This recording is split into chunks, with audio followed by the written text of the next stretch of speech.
came here several times with my father when I was little, but stopped eating here as often after growing up. I hope the food here will be to your taste. Oh, don't worry! We haven't eaten at a hotel like this in a while. Paimon's getting excited already! In that case, I'll go order for us first. Please wait here a moment.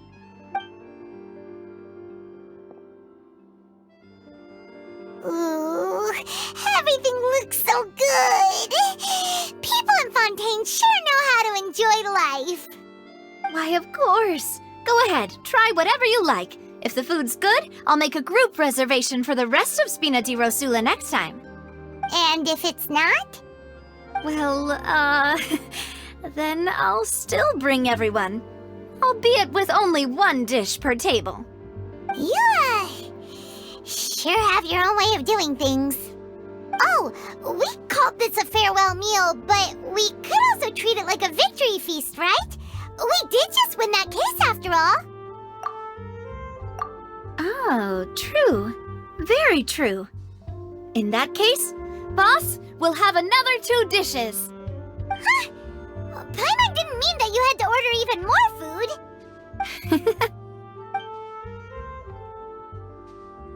Speaking of cases, do you think that the mastermind behind the serial disappearances will get caught soon now that this has all happened?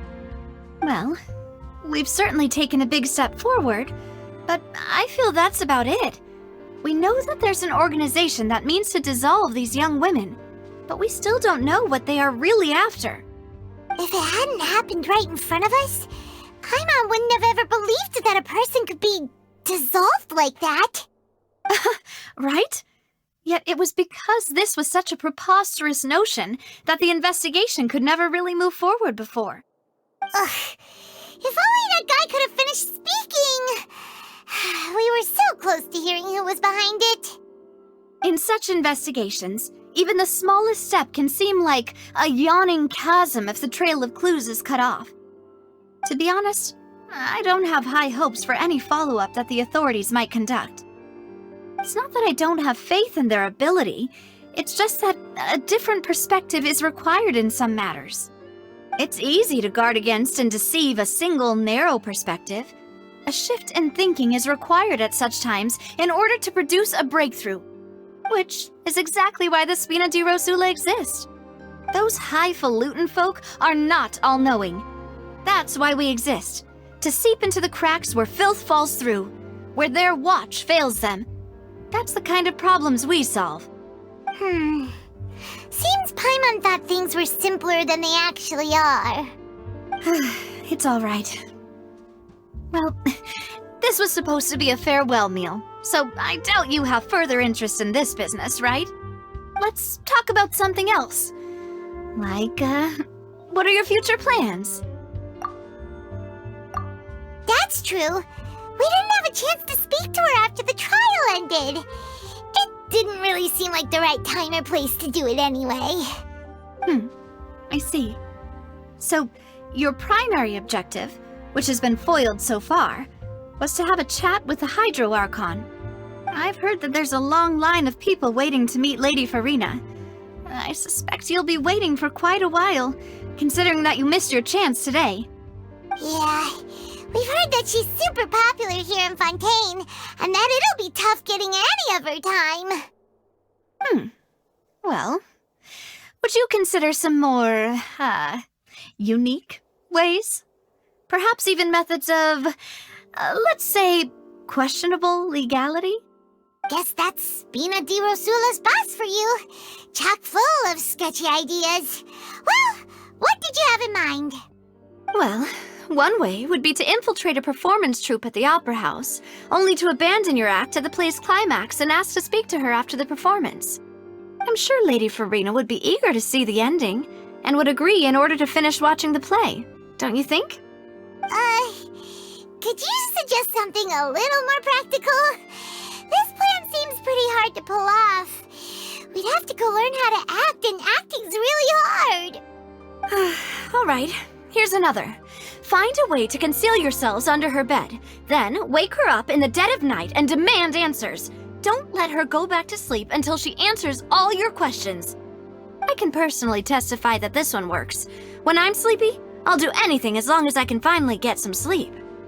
That might work, but that's not really the problem. The problem is we don't want to get ourselves arrested. Ah, valid point. I overlooked that part. I was just thinking about leveraging a person's desire for sleep. All right, no more joking around. Perhaps you could... Oh, I don't know. Cut the line when she's on a break. You did defeat her in court, clearing citizens of hers from false accusations. False accusations she had nearly upheld personally.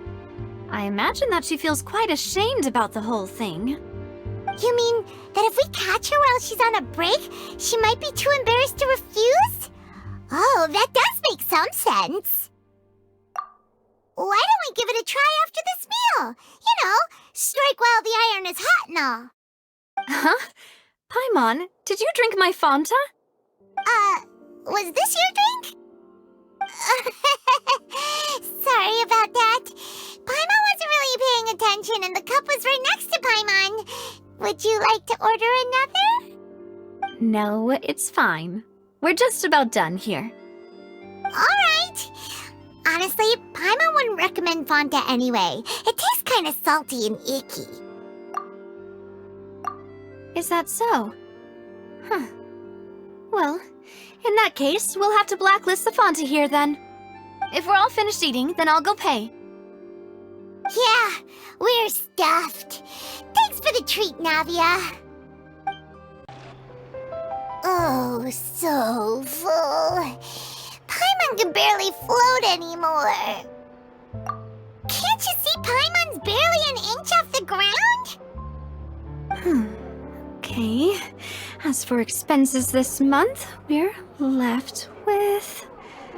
Hey, Navia! What are you doing over there?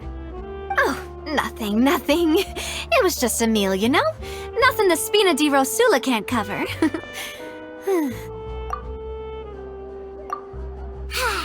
Let's get ready to try to meet the Hydro Archon again. Bye, Navia! So this is goodbye, huh? Well, if you do encounter any other trouble in Fontaine, you're always welcome to contact the Spina di Rosula. I'll give your request the highest priority. In any case, I wish you smooth sailing. I'll see you again, partner. See ya!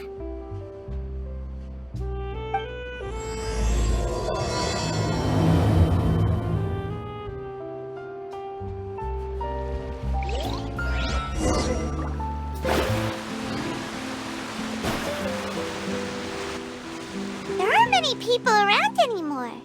Looks like that boat we took to Araneus might have been the last one. Vache. Looks like we're back here again. Huh? Traveler? Are you hearing voices again? Ugh. That's kinda spooky. Are you sure we don't want to come back in the morning? Vache? Vache. Hey, why are you still walking towards it? There might be something nasty in the water. Huh? Hang on. Paimon can kinda hear a voice. It's calling for Vache, right? Hey, Traveler! Stop walking! Come on, wake up!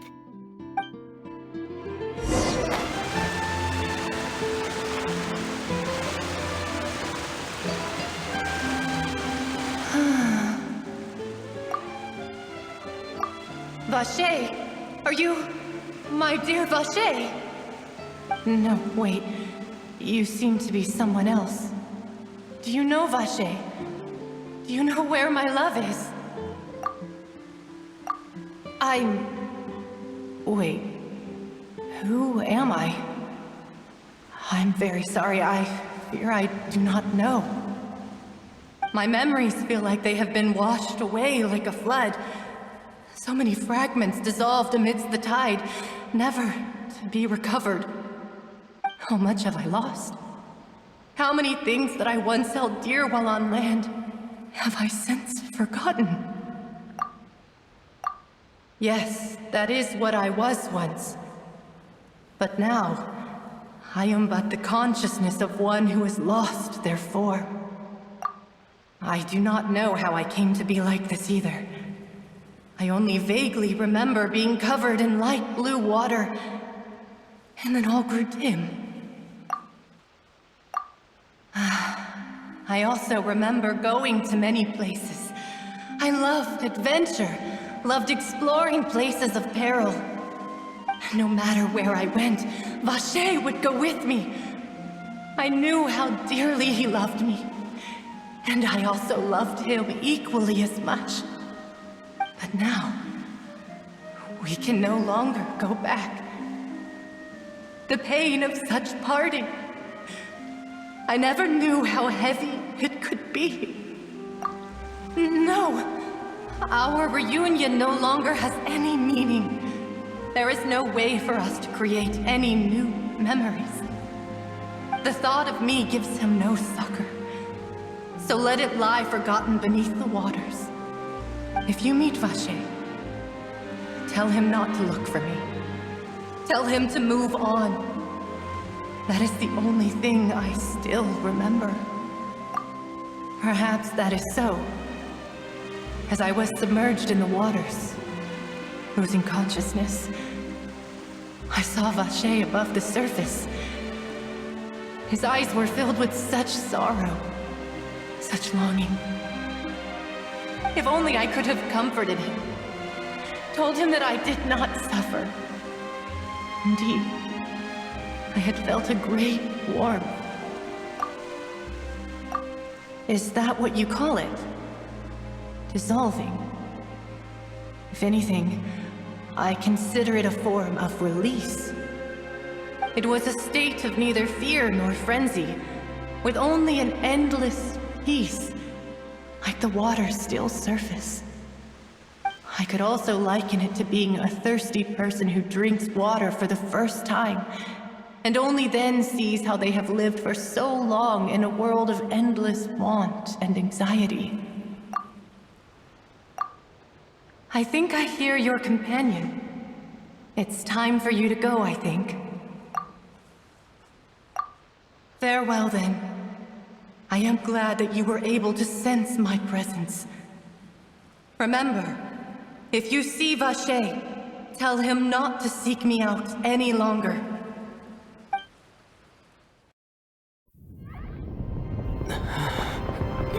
Wake up! Come on, hurry! Navia's outnumbered!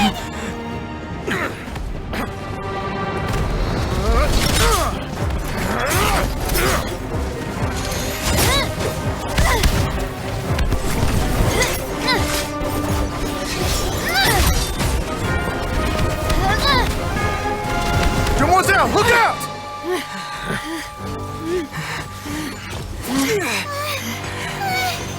Dear God, it's a whole army of Gardamex.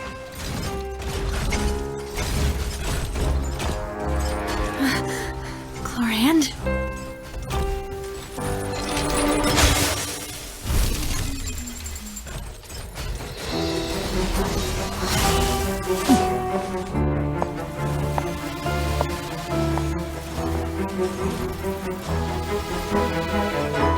Quick, now's our chance!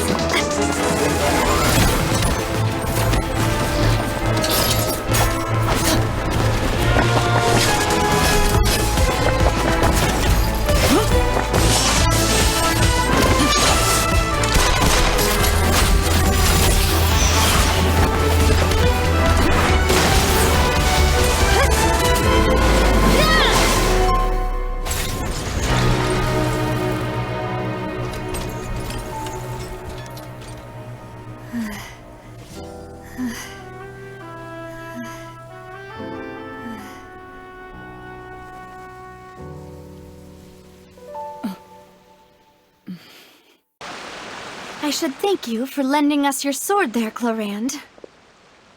But before I do so, could you explain how you managed to show up here? I followed you. It seemed to me that danger has followed you more closely as of late. I believe that following someone without their knowledge is actually called stalking. is it not?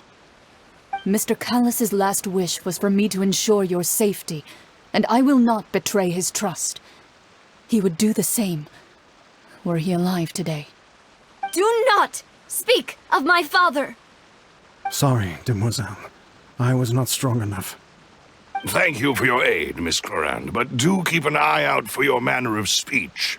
I believe we all wish to avoid unnecessary emotional harm. Sorry, I did not consider your feelings. Whatever. What else do you know? How did you come to the conclusion that I'd be in grave danger? I doubt I know much more than you, but I believe that the mastermind behind the serial disappearances is very powerful. Your performance tonight will almost certainly attract their attention. I'm sure they've known about me. To be honest, I'm shocked it's taken them this long to act against me. And what about these Gardamex?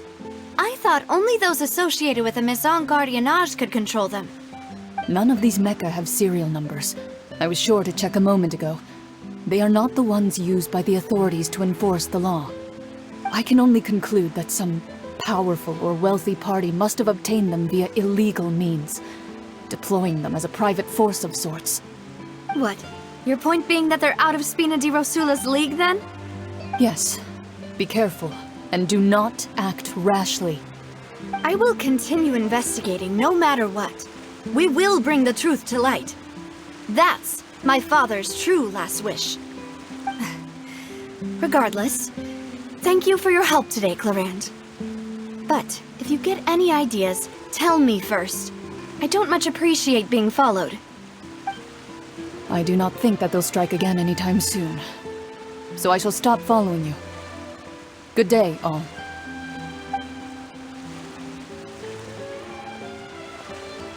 Right. I suppose that's the best news we've gotten today. Demoiselle, I believe that Miss Clorand was being sincere with you. If we tried, we could attempt to thaw relations a little. I know, she's... Oh, thank goodness! Paimon thought we were done for! Those Gardamex came out of nowhere while you were unconscious, and Navia and her gang saved us! Oh, and there was that champion duelist named Clorand who came out to save us too! We got lucky there. Paimon probably couldn't have fought them off otherwise. Oh, come now. Forget all that polite talk. That wasn't really a farewell meal we had back there. Not for me, anyway. In truth, I hope that every meal we have together shall be a victory feast. As such, we're still partners. There's no need to thank me. It will take 50 years for me to match Demoiselle's magnanimity. If it were me, I would have joined the Spina di Rosula on account of her goodwill long ago. All right, you two. That's enough. Actually, Navia, how did you know that we were in danger? You sure did show up in the nick of time. Well, to be honest, you're the one who tipped us off, Paimon. Huh? Really? Paimon contributed somehow?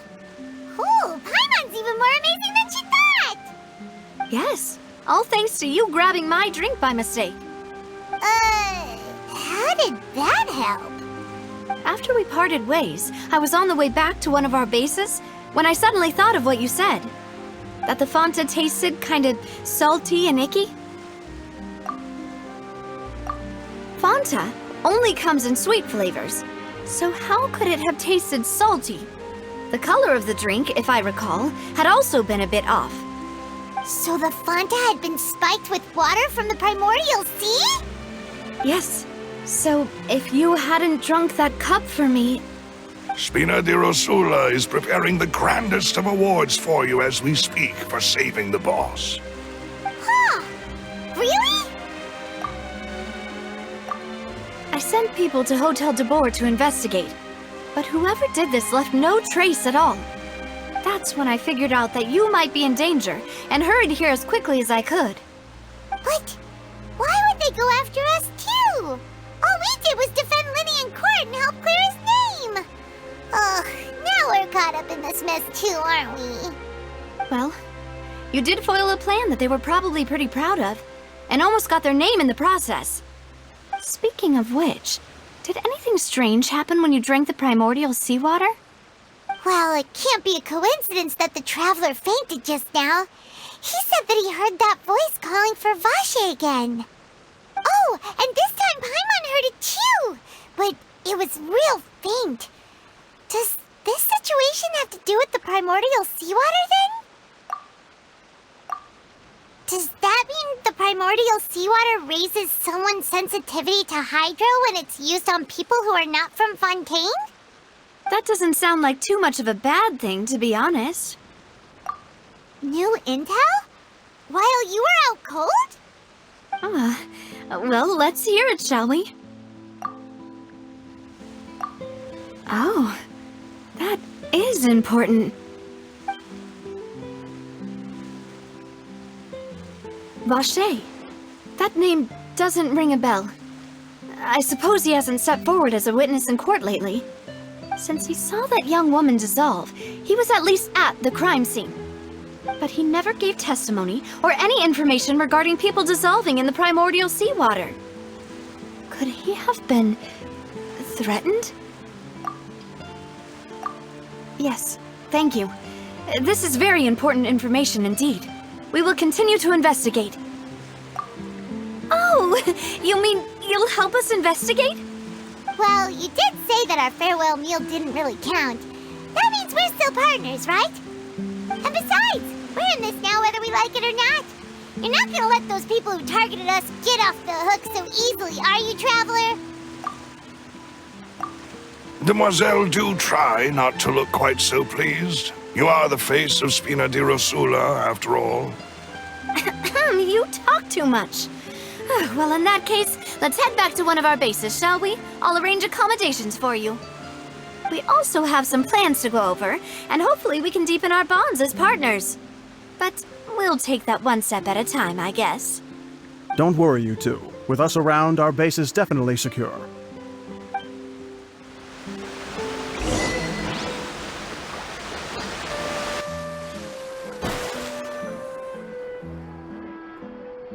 It's right up ahead, but let's make sure we weren't followed first. I've been keeping watch, Demoiselle. I haven't spotted anyone suspicious thus far. Very good. But let's not let our guard down for now. I shall find rooms for our respected guests. Thank you, Malus. Now, let's continue, Traveler.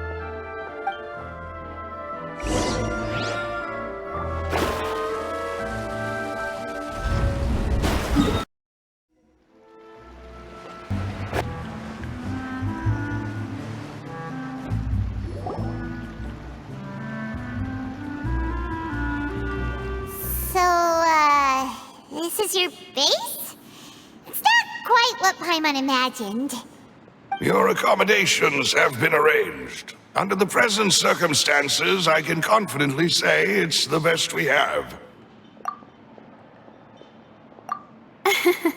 Well, our funds have been a little tight lately. After all, we don't allow illegal or unethical profiteering. In fact, our funds often come from citizenry who support us. Seems like it's tough times for everyone. But if you have the support of the people, that does sound like it's worth it. To be honest, our financial situation was a lot better back when my father was in charge a few years ago. I'm afraid I'm not quite his equal. Your father... he was the previous boss of Spina di Rosula, right? How did he... Demoiselle, if you'll allow me to explain. No. I'll explain it myself. I suppose I couldn't run from this topic forever. And as partners, this is something I hope they can understand. My father's name is Callus. Yes, the same one they call Callus the Unfaithful in the streets. 3 years ago, he was accused of murdering his own friend. But he chose a duel to defend his honor instead of standing trial. He died in the duelist's ring. Oh no. But I do not believe my father was a murderer. I'm sure he was set up. At the time, I believed that if he only stood trial and was duly investigated, something amiss would crop up and prove his innocence. But strangely, he not only requested the duel himself, but rumor has it that even after being seriously injured, to the point where he could be deemed as having lost the duel, he refused to surrender, determined to die in the arena. 3 years later, I still don't understand why he did that. How could he protect his honor if he's dead? If anything, he gave up his chance to defend himself. The closest piece of info I have is that my father had been investigating the serial disappearances case at the time of his death. Ah, so that's why you're so determined to get to the bottom of that case. That's right. I've also tried to investigate the murder my father was implicated in, but I haven't found a single new clue in my countless reviews of the investigation records. However, I believe that if the murder case is related to those behind the disappearances, they must know something. I must know what really happened. Was my father coerced? Framed? Even if he really did kill his friend, I must get to the truth. If only he'd been more open with me when he was still alive. He even hid the fact that my mother died due to complications when giving birth to me. And now, here I am investigating his death. You really are a handful, aren't you, Papa?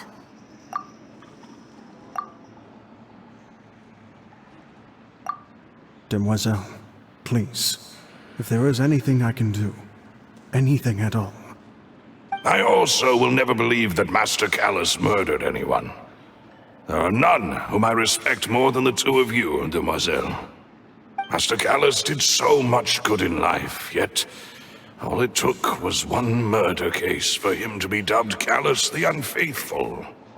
Even our supporters decreased greatly due to that incident, hence our strained finances at present. Wait, if Callus was such a good man, wouldn't people at least be a little suspicious when he was accused? No. Perhaps people just revel in that kind of drama. It's not something exclusive to people from Fontaine, really. Everyone's like that. People love watching the evil turn over a new leaf, but they also enjoy watching good people fall into an abyss from one slip-up just as much. But how could... never mind. If Callus was really falsely accused, we have to find the truth. He didn't deserve to have that happen to him. There is one other thing. Master Callus's opponent in the duel was Ms. Clorand. Oh, her? Well, then, isn't that as good as saying that she was the one who killed him? Yeah, that's not the sort of thing that you can just let go and move on from. Ms. Clorand has always placed great emphasis on the honorable nature of the duel. If her opponent doesn't yield, she will not stop either. She knew Master Callus beforehand and greatly respected him, but seeing how he was resolute in the arena, there was only ever one choice she could have made. It's not that I don't understand her at all, but I just can't deal with this yet. Don't worry, Navia. Paimon knows how you feel. You don't have to force yourself to do that. Afterward, Ms. Clorand told us that at the start of the duel, Master Callus requested that she ensure Demoiselle Navia's safety. Yes, that is our understanding as well. Oh, Papa.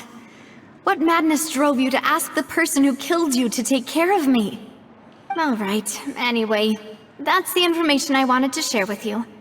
Even if it did sound like I was just complaining towards the end. Thanks. You two should go and rest. This was quite a day after all. Yeah, Paimon's beat. Please, relax and get some sleep. We will ensure you rest soundly.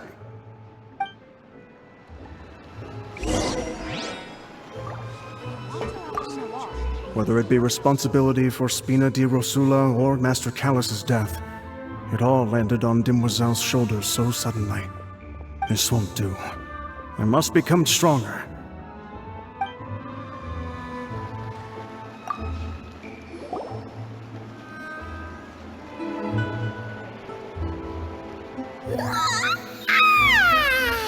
Paimon slept so well. This place feels almost too safe. Huh? Navia? Where did the other two go? I sent them back to Poisson. It's Spina de Rosula's place of origin, and where we have our headquarters. There's not much for them to do here at the moment. Paimon gets the feeling that you're just trying to get them off your back. But never mind that. When did you get back? Were you waiting here the whole time? No, I just returned after going out for a while. I did some investigating yesterday regarding the name Vache. Wait, so you didn't sleep at all? How could I after having such critical new evidence appear? Guess Paimon wasn't speaking for everyone just now, huh? Unfortunately, this name seems to have been wiped from existence. It doesn't seem to have a match anywhere. I suspect that those behind this have already taken steps to hinder an investigation from this angle. But that does prove that this Vache person is a key witness in the incident. Does that mean we're too late, though? No. There is one ray of hope. One place in Fontaine that they would find almost impossible to threaten, no matter how much they wanted to. And that is the archives kept by Chief Justice Neuvillette, a place where detailed files on all the cases in recent years are kept. If the Oceanid you met is one of the young women who went missing recently, we should be able to find some related information there. So Neuvillette maintains an archive of case files? Whew. Guess that's the hard-working Chief Justice for you. In that case, let's go talk to him, shall we? Aren't you coming along, Navia? Did you get tired? No, it's nothing. Let's go see the Honorable Chief Justice.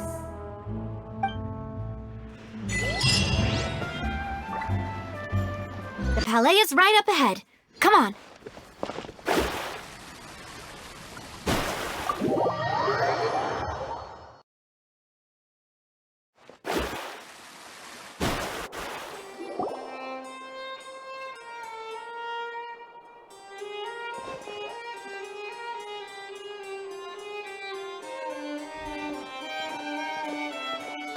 Please state your business here. The Chief Justice is presently occupied with official matters. This place does look pretty heavily guarded. Guess that proves that Neuvillette's files are really secure. Hey, don't you recognize us? Huh? Who are you? Just to be clear, I don't care who you are or who you might be related to. Our rules make no exceptions. See? They've got great discipline, too. Yep. Paimon can tell. If you're here just to crack jokes, I can point you towards the exit. Unlike some, we're busy, so please leave if you don't have a reason to be here. No. What I meant to say is, shouldn't you remember us from a few days ago? We were at the trial of the great magician Linny. Oh, yes, I remember. I read about it in the Steambird. You must be Linny's attorneys. It's all coming back to me now. We're here today to report and archive some information on a follow-up case. Is that even a thing? Of course. Don't worry. We're here on official business. You can trust us. All right then, I'll let you through. The Chief Justice is just inside. Thanks so much.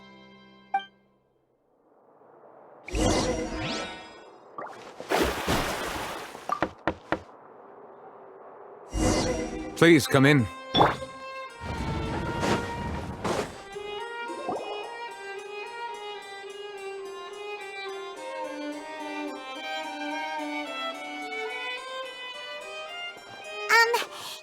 to barge in, Monsieur Neuvillette. We only lied to get in because we didn't know any other way. It's all right.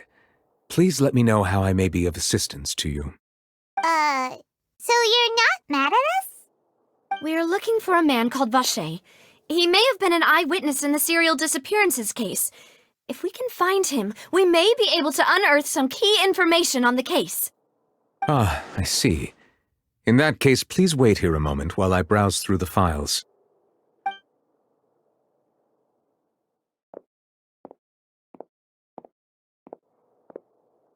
Who knew that Neuvillette would be so easy to talk to?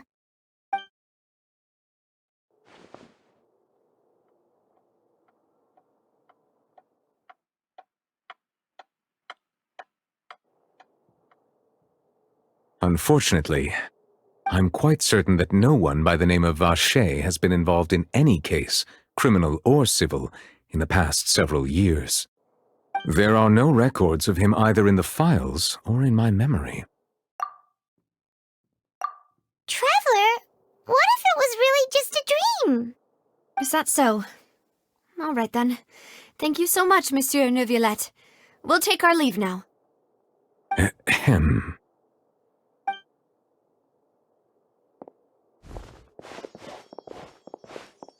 Miss Navia, I can understand how you feel. Your father, Callus, was a truly exceptional man. We deeply regret his passing. And what are you trying to say, Monsieur Neuvillette? Are you trying to console me? Extend your sympathy? Or just express some tendril of regret? No. You are not trying to do any of that. I can hear it in your voice. There's no emotion behind your words. You only said those things because you felt like you should. It's just like last time.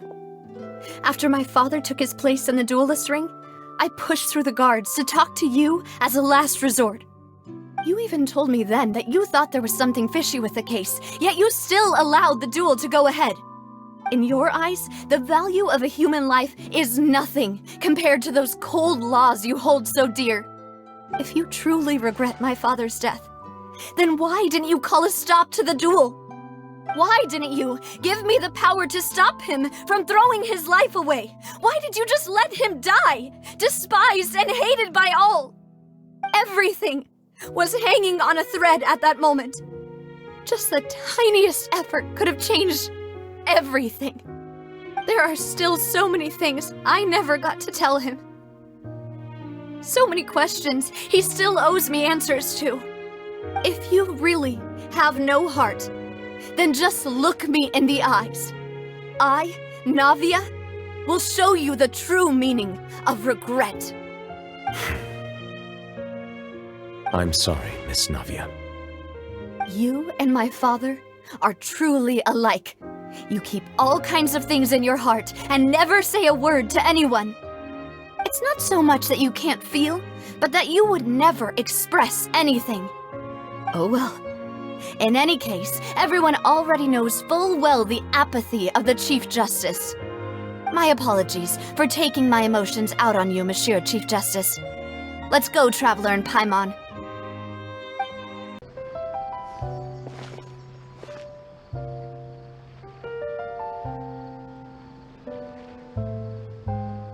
Navia, are you okay? I'm fine. Rain. It's raining. You're right. Wasn't it still sunny when we went into the building? And there shouldn't be any active trials today. How strange. Now that I think of it, on the day my father was convicted of murder, it was also raining. What is it? Did you think of something? Yeah, he was outside. It was uncovered and the rain could fall there. Why? Do you think the rain could have affected the crime scene? That thought has occurred to us before. We've even expanded the search area to try to account for that, but didn't find anything of value. Oh? Wait. You don't mean... So you're saying that the true murderer could have been turned into water and then got washed away with the rain? Yeah, and if that's what had happened, then no one would have believed your dad, even if he explained what he saw to the authorities. I really think I found a true genius for a partner. You're completely right. How did I not connect the dots earlier? All right, let's go to Poisson. With this new lead in mind, we'll get to the bottom of my father's case for sure. Yeah, we're gonna make progress for sure this time. Do you want to go with me now? Or do you want to head over by yourself later? All right, then I'll wait for you at Poisson.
There's no need to be so surprised.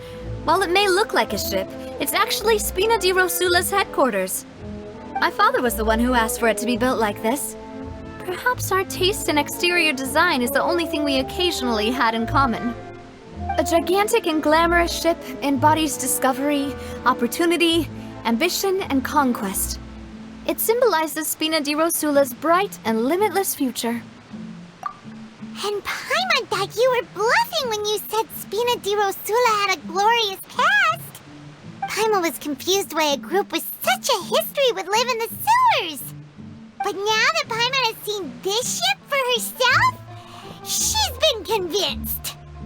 Well, Poisson is where Spina di Rosula began, after all. It's our main base, our home.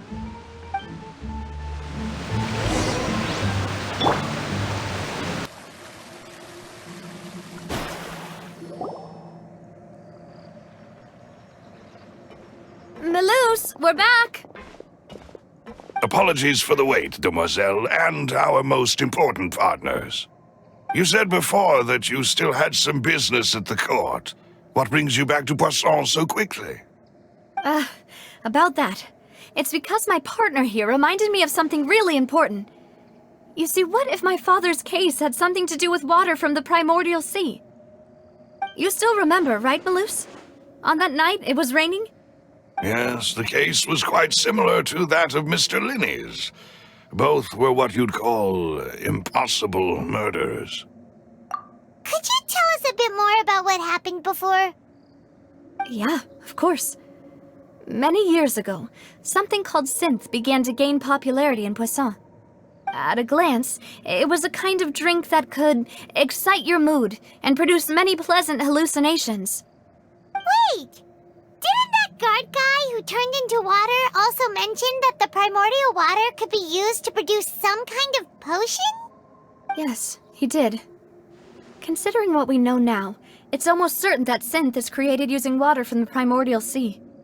If you drink synth for an extended amount of time, you'll suffer many side effects, such as losing the ability to focus or control your emotions. And if you were to stop drinking it completely, you'll experience flashes of paranoia and anxiety while lacking energy to do anything. It's an extremely dangerous substance. As he oversaw Poisson, my father was compelled to put a stop to synth abuse and called for a complete ban of it. Boss's uncompromising attitude incurred the synth vendor's wrath, but no matter how much they threatened or bribed him, he refused to yield. Not only that, Boss became determined to find the mastermind behind the synth operation and put an end to the problem once and for all. Yes, but the enemy was very cunning. So he could never get anything out of the dealers, all of whom only sold the stuff and weren't privy to the rest of the operation. Recognizing that, my father decided to contact the dealers in secret and cultivate personal relationships with them. Finally, he was able to convince someone to become his informant. The man's name was Jacques. He felt greatly ashamed about his work after seeing many families destroyed by synth abuse. That night, my father hosted a banquet at his countryside estate. He planned to meet up and exchange information with Jacques over some food. But then, we heard 2 gunshots from the courtyard. We raced to the scene and found my father, still holding a gun, and Jacques, who was already dead on the ground. Huh? How did that happen? Aren't they on the same side? Sounds just like Lenny's case, doesn't it? In both cases, the culprit seemed obvious, but neither appeared to have any motive at all. Looking back on it, though, I now believe the most important clue was something we all overlooked at the time. There were pieces of clothing left at the scene. Precisely. It's all thanks to you that I made the connection now. Back then, we all just thought they were some costumes that Jacques used to disguise himself at the banquet. But, considering it now, it's almost certain that they belong to a third person at the scene. With one extra person, we'll also need to reconsider why the 2 shots were fired. You're right. We still don't know what happened. But my intuition tells me that we're on the right track to figuring it all out. I'm finally headed towards the truth. Jacques was an empathetic man who was infinitely remorseful for his past actions. It's unlikely that he turned on Boss with 0 warning. I think this third person is probably the key to the full truth. On that note, however, even though this will not please you, demoiselle, as your and your father's butler, I must still offer a word of warning. Our opponent is insidious and cruel. They are extremely difficult to deal with, and Boss has already lost his life trying to bring them to justice. Even though Spina de Rosula has lost most of its former glory, Poisson has welcomed a new time of peace, and we have been allowed to live out our lives. There is no need to follow your father's path. It would be both wise and in line with Boss's wishes to step back and give up on the case. If that's indeed what he wished for, then he should have told me that himself. Was I not the closest person to him? And yet, I was the one most kept in the dark. What was the point of him dying without sharing any of the secrets he knew? Did he manage to protect anything in the end? Synth is still here. Callus the Unfaithful is still his epithet. And Spina di Rosula is barely getting by. Nothing has changed. Did he think I'd just accept his meaningless death and live out my life just as meaninglessly? I've never accepted that. Ever. Not since that day, and certainly not now. I want to find out the real answer for everyone's sake. For the missing girls, for the victims, and for myself. Navia. This is indeed the best moment to act. Your partner appears to be quite reliable, and more importantly, demoiselle, I think you're also ready to take this on. So you do know something else, Maloose? Yes, I do. In fact, even before that banquet, Boss already knew of the connection between Synth and the serial disappearances case. But what drove all the tensions to the boiling point was the revelation that you, demoiselle, had been selected as the next target to disappear. What? Boss also didn't tell you that he had been diagnosed with a rare illness. The doctors told him that he had no more than 5 years left to live. And the serial disappearances case caused him great anxiety. 5 years was nowhere near enough time to resolve this long-standing conflict, but once he passed away, all the danger would pass on to you.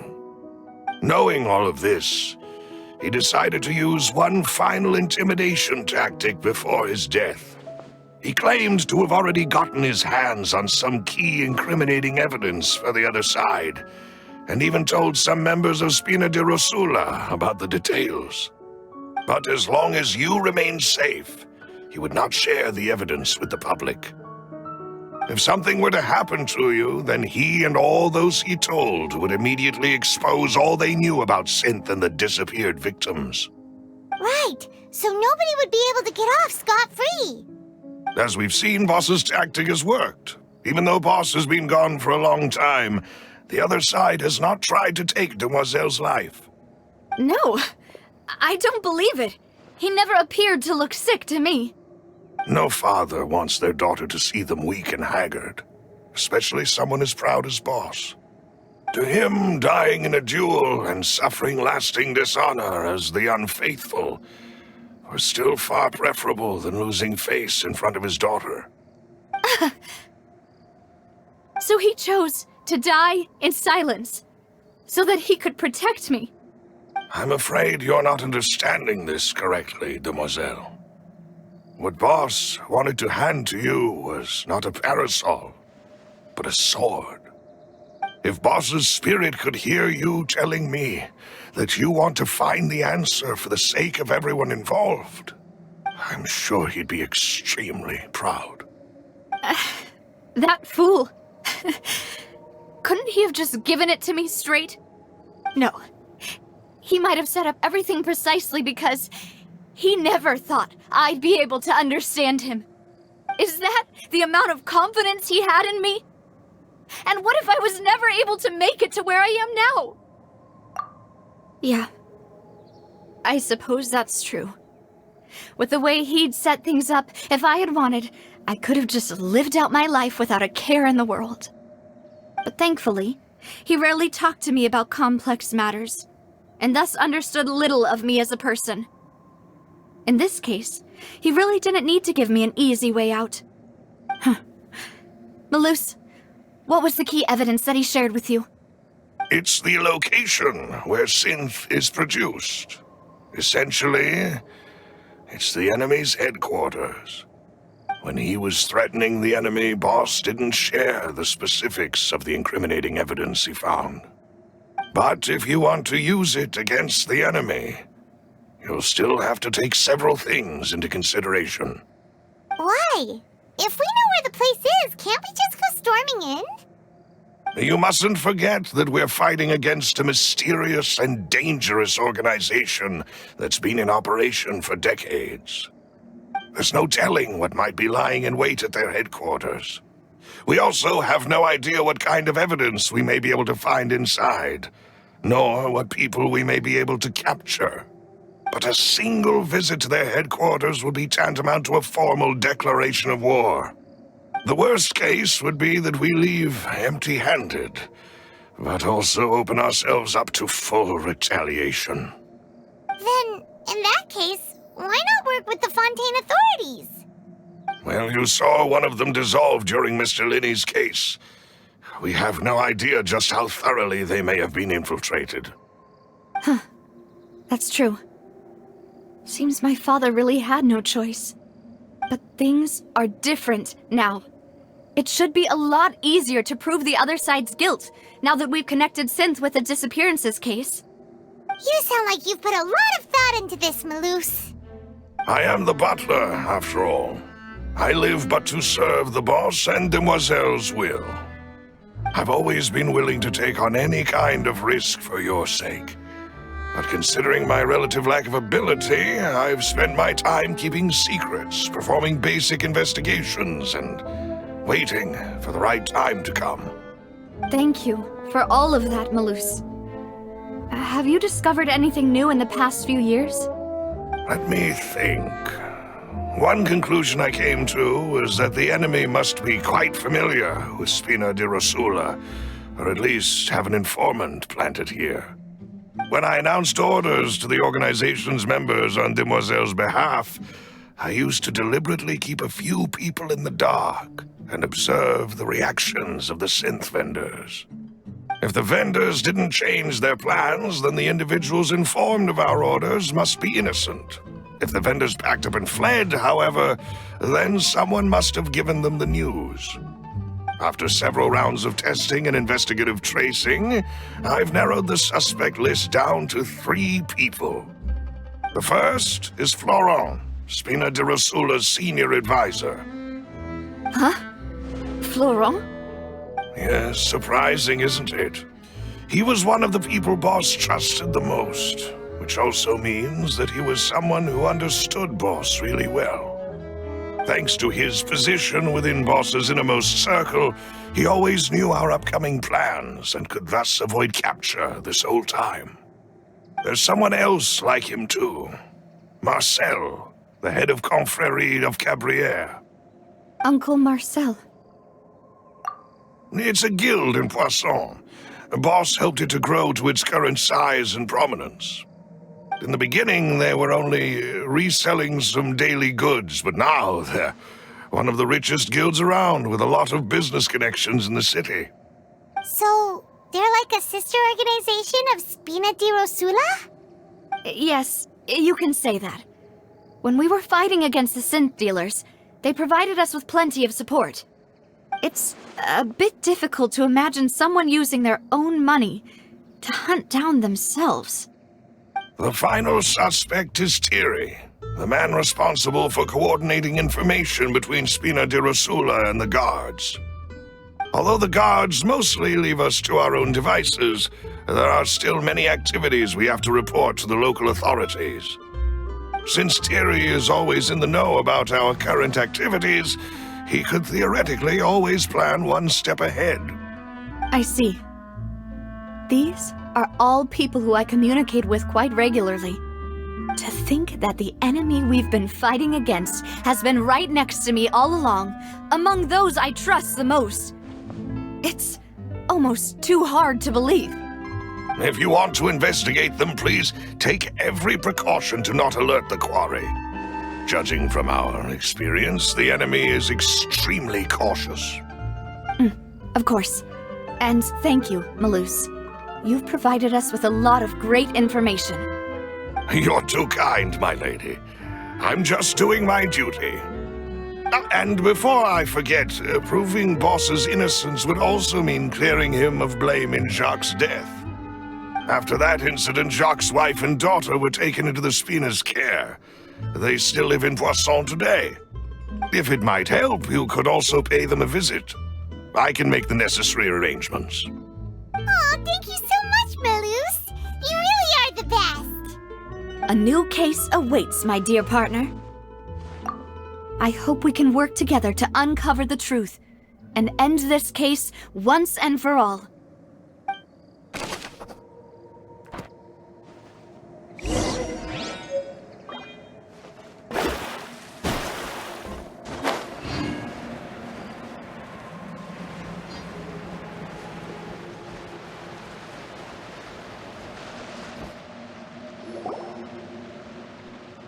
It is settled, then.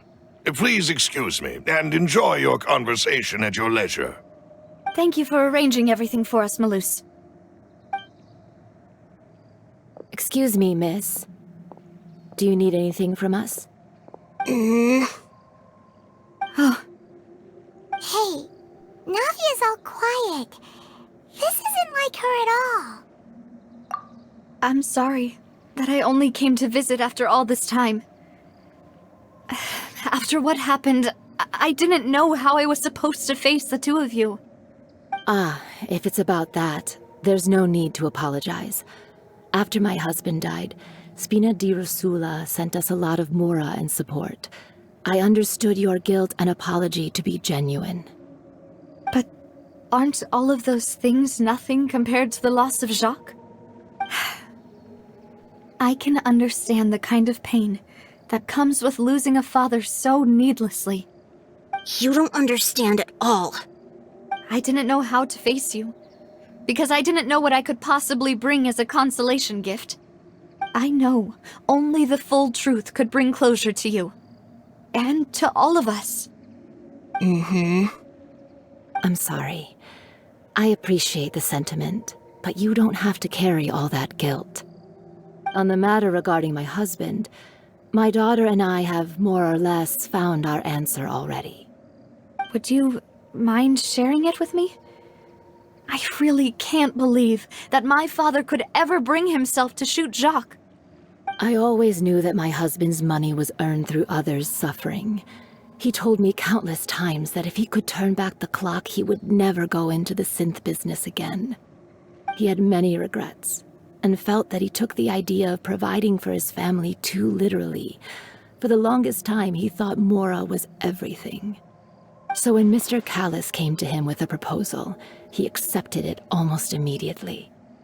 He tried to be as careful as he could, but even so, he was still found out by the higher-ups. They found out about his betrayal? Papa didn't say that exactly, but Papa did tell me that I should never be ungrateful. Before he left that day, he told me that he had no choice. It was only later that I realized it was his final farewell to the two of us. I don't know that for sure, but you could say that's the conclusion I eventually came to. Which is why I'm the one who should feel guilty. Callis had always taken great care of us, both when he was still alive and after he passed away. Even if he fired the shot that killed my husband, it was likely in self-defense. It is impossible for me to hate him for what he had done. But Mama, why is Papa still the bad guy if he did the right thing? Papa always wanted to be a good man, so why did he have to do a bad thing in the end? Well, things aren't always as they seem. You still feel like your papa was a good man, right?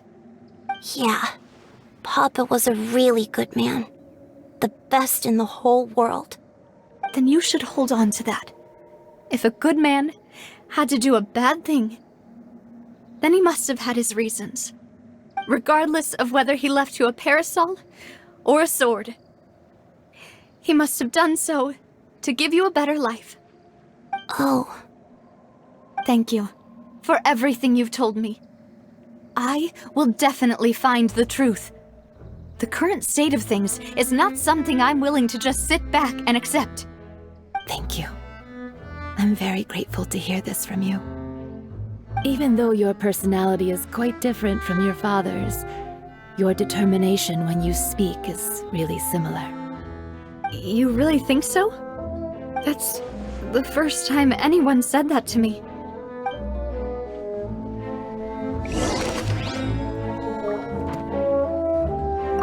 I'll leave my husband's case to you. Thank you, Miss Spina, and Miss Spina's friend. Are you okay, Navia? I'm fine. Don't worry. Let's investigate the 3 suspects next. Laurent should be nearby, and we should be able to find Thierry and Uncle Marcel in the city. I'll get myself together on the way, so please don't worry.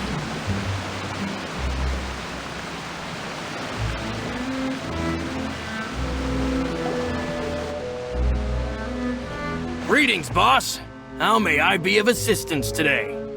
I'm sure you've heard about what happened at the Opera House. Someone got turned into water right in front of us. Yeah, I've heard. With something that dramatic, I'm sure journalists will milk it for all it's worth. And it'll be all the talk for the next several weeks. It also reminded me, on the day that the incident happened with my father, it was raining outside, and we found some clothes left at the scene. After my partner here put the dots together for me, I feel like we should try to reopen his case. Can you do me a favor and try to recall what happened that night? Let me think. Mr. Callis was feeling pretty upbeat that day. So he was drinking and bantering away with us at the table. After that, he told us that he wanted to go get some fresh air. So we let him go without thinking much of it. Who knew that we would hear 2 gunshots ring out right after? My first reaction was that Mr. Callis's life was in danger.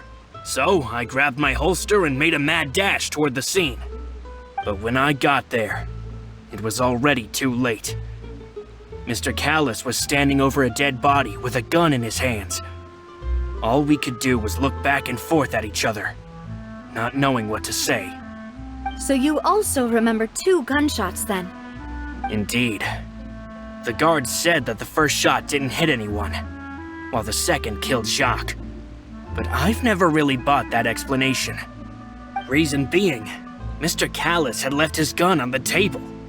I even made sure to confirm that before running to the scene. But according to the guards, that doesn't mean he couldn't have had other guns on his person.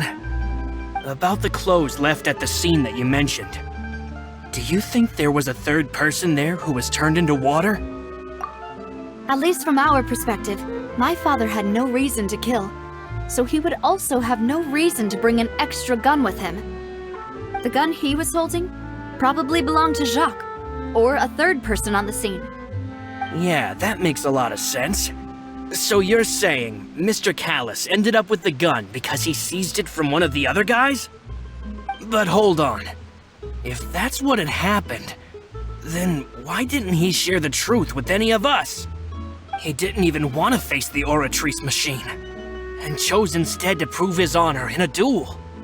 Did he lose all faith in the courts after seeing someone dissolve right in front of his eyes?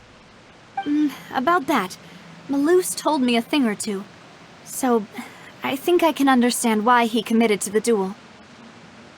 I'll tell you everything once the whole truth has been revealed. I understand. Then I'll leave Mr. Callis's honor in your hands, boss. And if I may just say one more thing, the whole Callis the Unfaithful epithet has been a thorn in my side since the day it was invented. Many people have laughed at me for still calling him Mr. Callis, even after so many years have passed. But it was Mr. Callis's trust that allowed me to rise through the ranks of Spina di Rosula and live the life I lead today. No matter what others might say, he'll always be the man I respect the most. And he'll always be my boss. Don't worry. I will definitely find the truth.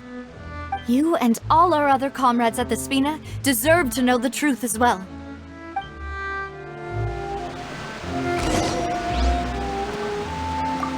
My apologies, boss, for that last sentimental bit. It's just, many years have passed while I've held my tongue. It's not often that I get to share my true feelings with others.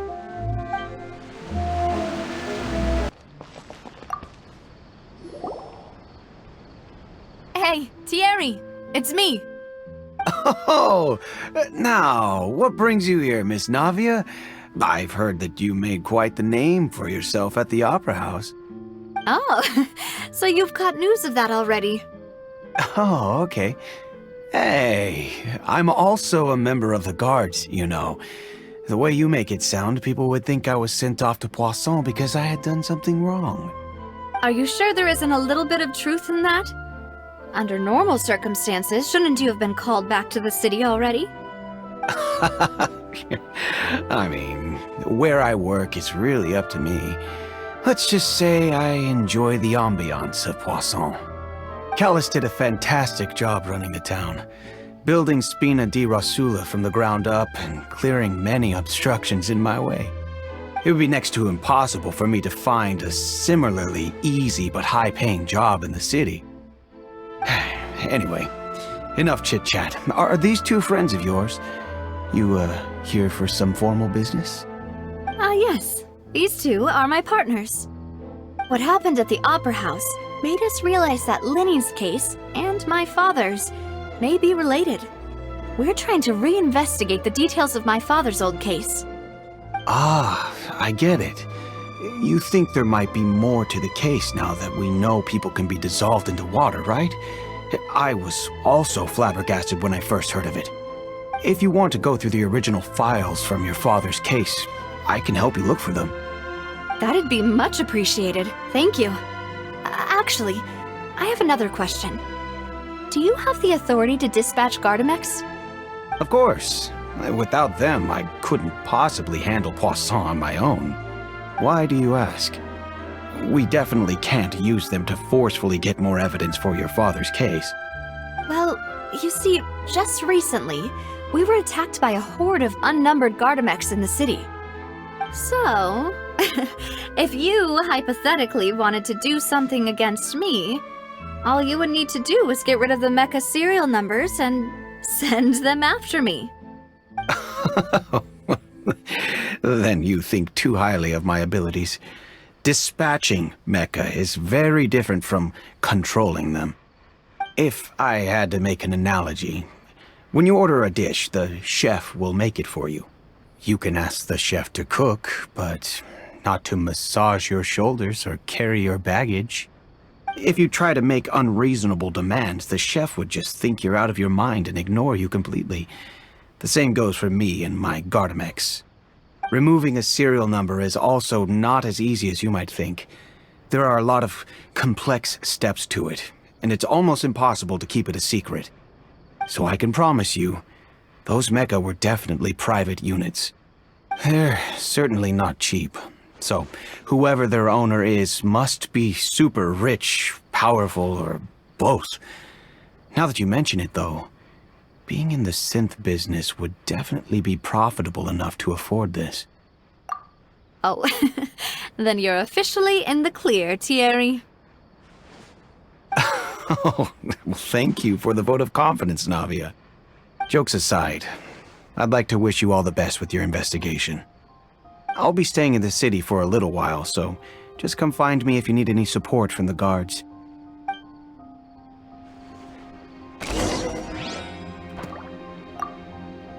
I'll see what I can do for you in Spina di Rosula when it comes to guard stuff, but don't go advertising it to everyone else.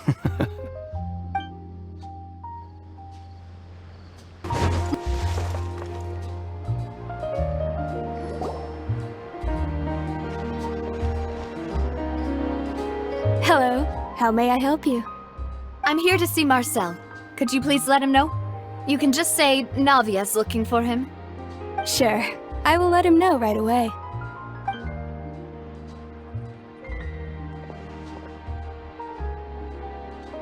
Navia, hello. Sorry to keep you waiting. I'm not as young as I used to be, so my legs are giving out a bit. Oh, it's all right, Uncle Marcel.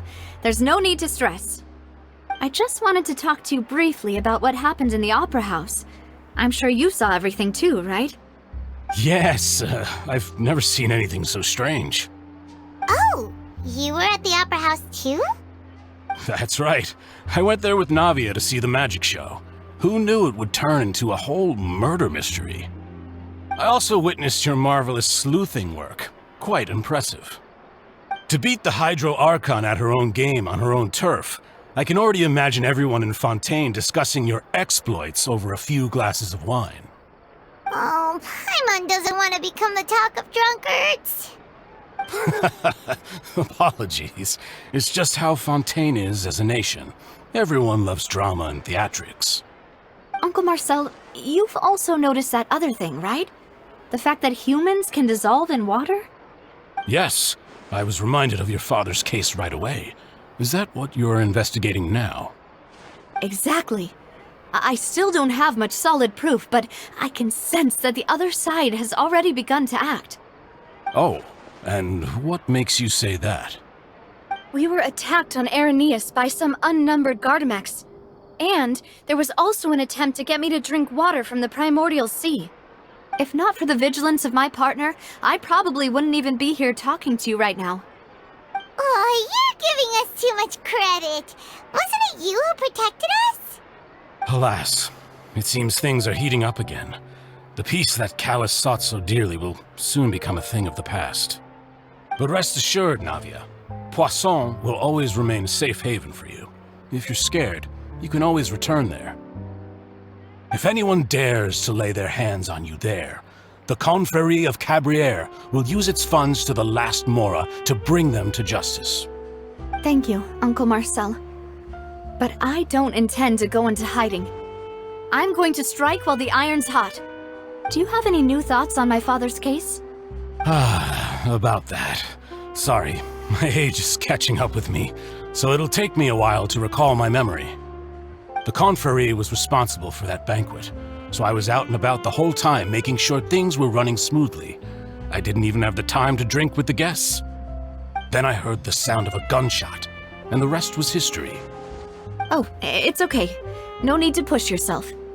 We'll ask around some more, see if there are any valuable clues elsewhere. Sounds good. Just let me know if you ever need Mora. All my wealth comes from Callus's patronage and support. I'll spend however much it takes to clear his name.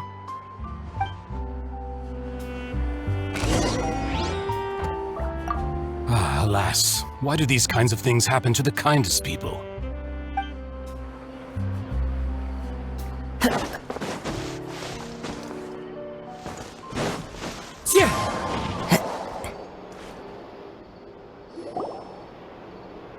We've talked to all three suspects, purely based on their conversations with me. None of them sounded particularly suspicious. I suppose that's to be expected, though. If a single conversation's all that's needed to find them out, then my father wouldn't have needed to investigate the case for so many years. Anyway, even though we didn't make a breakthrough, let's still compile what we were able to find. But where should we start? Ah, you're right! Flora mentioned that Callus probably only ended up with the gun because of circumstance. That makes sense. According to Jacques' family members, he already told them that he had been discovered, and that he had no choice before he left home that day. If I had to guess, he probably received an order from the synth boss to kill my father. Had he refused, he and his family's lives would have been forfeit. So, Jacques fired the first shot? Oh? And why is that? Ooh, that's a good point. Jacques probably already knew that he was just being used as a tool for murder. And once he had completed his mission, he'd be of no more use to his boss. So, what would make more sense from his perspective would be to turn his back on the Order and seek protection from my father. Makes sense. But without evidence, that's still just a theory. Besides Jacques, the attack from the Gardamex has been bothering me quite a bit as well. It's obvious that our enemy has become more antsy after the secret of the primordial seawater was revealed. Do you think he knew, even then, that we'd follow this lead to the end? Given everything that's happened since, it's quite possible. But who among the three suspects would have the ability to control privately owned Gardamex? Uncle Marcel? My father did really trust him. And they worked together on a large number of projects. Maybe that's how he got to know Jacques. And with funds from the Confrérie, he could also afford a large number of Gardamex. It's still really hard for me to imagine, though. After all, Uncle Marcel has been around since I was just a child. Also, wouldn't this mean he has been spending a whole lot of Mora and energy to fight his own synth business? Florent? It is true that he was closest to my father, and thus had the best chance of learning about his dealings with Jacques. But as Spina di Rosula's advisor, his work mostly deals with personnel and security, so he shouldn't have much means when it comes to finances. So you're saying he's too broke to afford a mecha army? Exactly. He can't. And even if he could, I don't think he would be able to dispatch a whole group so quickly. Thierry, you say? Huh. It is possible that he's figured out a way to convert the Gardamex for personal use. But I didn't feel like he was lying when he was talking to us about the mecha. I also don't think he'd be able to keep that kind of tampering under wraps. Yeah, had he actually tampered with the mecha, we'd be able to prove it with a simple check of the guard's inventory. If the mecha were taken from the guards, it should be pretty easy to find out when and how that happened. Who could it be?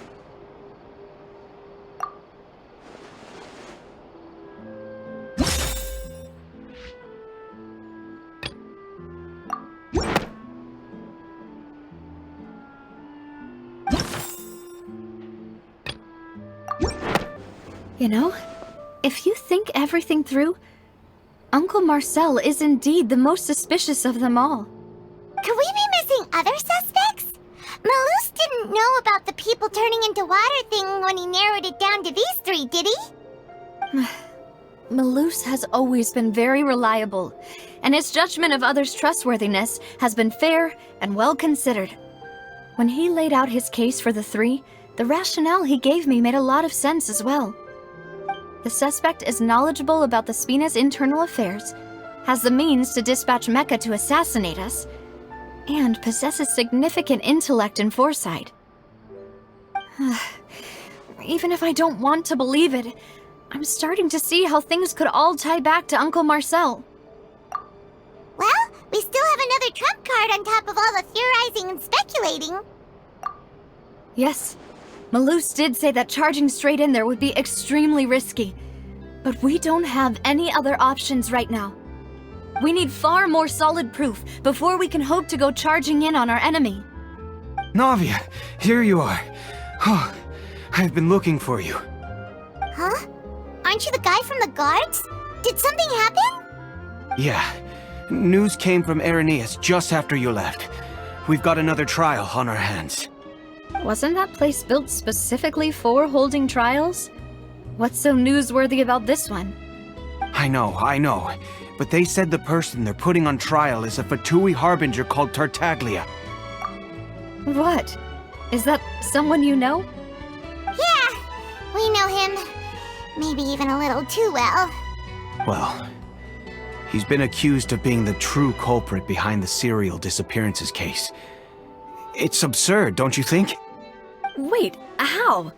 None of our investigations have had anything to do with him. That's what I thought was strange about it, so I came to tell you the news right away. If the charge against him stands, then it'll be next to impossible to get the guards to support any of our planned investigations. Right, because they'll think they've already found the culprit. Yeah, and it'll be a lot harder then to clear Mr. Callus's name. I understand. Well, partner, what do you think we should do? We still haven't found any conclusive evidence.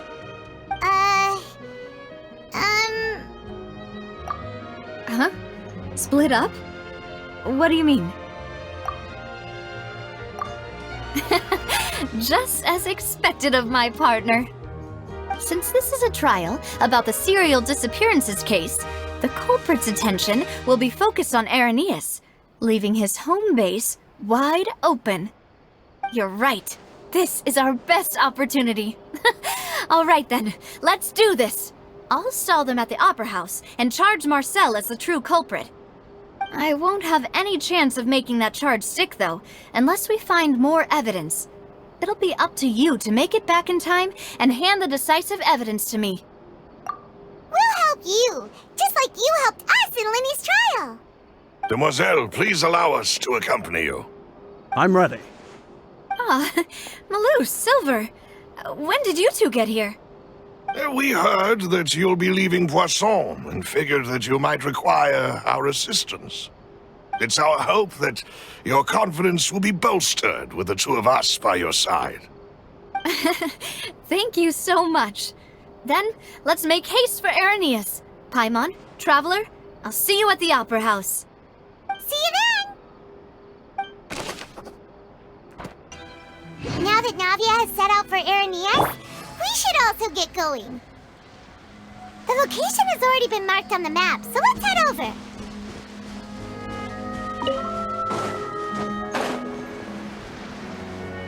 Emerge.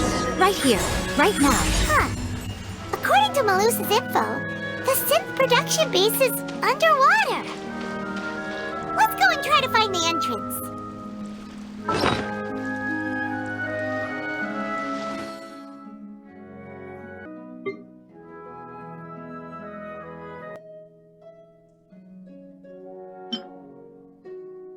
Who would have imagined that people could really turn into water?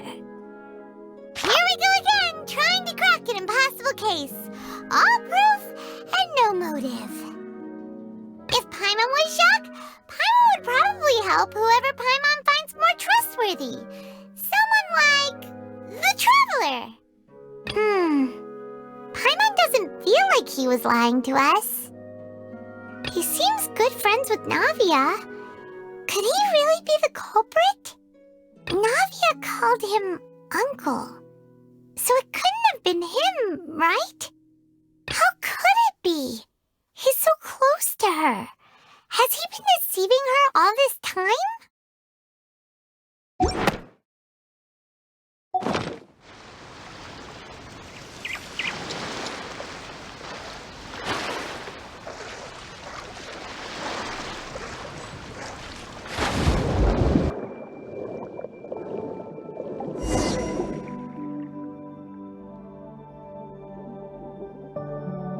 Finally found it! Huh. So this is the entrance that leads to the synth production base. It sure doesn't seem out of the ordinary at all.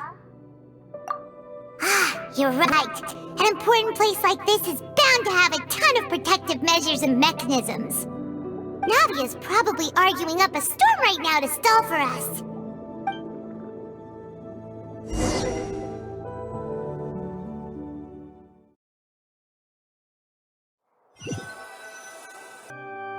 It would appear that I must repeat my question again, Mr. Tartaglia. Do you accept the charge that you are the true culprit behind the serial disappearances case? To be perfectly honest, I don't understand your country's complicated court system, or the reason why I'm being charged with something I've never even heard of. However, I did hear that people who have been charged can choose to participate in a duel to clear their name. Is that right? In which case, as long as I accept the charge, I can have an all-out fight with that champion duelist Clorend, right? I've got to admit, that's one of the most enticing offers I've ever received. When I privately sparred with her last time, she was obviously holding back. Real disappointing. Hey! Don't you understand? You're currently the prime suspect for a major case. This isn't the place for you to be looking for fights. Oh? Sounds like the Hydro Archon wants to lecture me on the ways of the Opera House. Then why don't you duel me too? I'm the kind of student that learns best in the heat of battle. No. That's not what I meant. Alas, it would appear that communication with the defendant is going poorly, and we have made very little progress. In that case, let me explain everything from the very beginning again. The goal of this trial is to determine the culprit behind the serial disappearances case. That case had nothing to do with him! You've got the wrong man! Huh? What's going on? Why is she interjecting again? I told you it couldn't be one of the Fatui Harbingers. Miss Navia, this is the second time you've interrupted the court proceedings. I only tolerated your behavior last time because you were able to provide the court with a key eyewitness. But that was an exception rather than standard court protocol. I can very well charge you with contempt of court for your interjections. Oh, please. Did you ever think I had any respect for this place's pointless theatrics? We can put that discussion aside for now. I'm not here to argue with you. I'm here to charge the true culprit behind the serial disappearances case. And if my charges prove true, then Tartaglia here will be proven innocent by default, correct? Oh, a young lady has charged in and offered to clear my name. How fascinating. Well, I'd gotten half bored to death by all these rules and procedures anyway, so I'll take you up on that offer. So, Your Honor, is there nothing else for me to do now? You may take a seat for now in the audience, but that doesn't mean the suspicions against you have been lifted. Now then, Miss Navia, who is the person you would like to charge instead? That person is...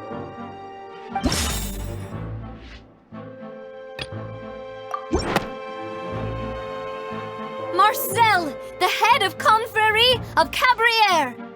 Huh? What confrérie? Never heard of them in my life.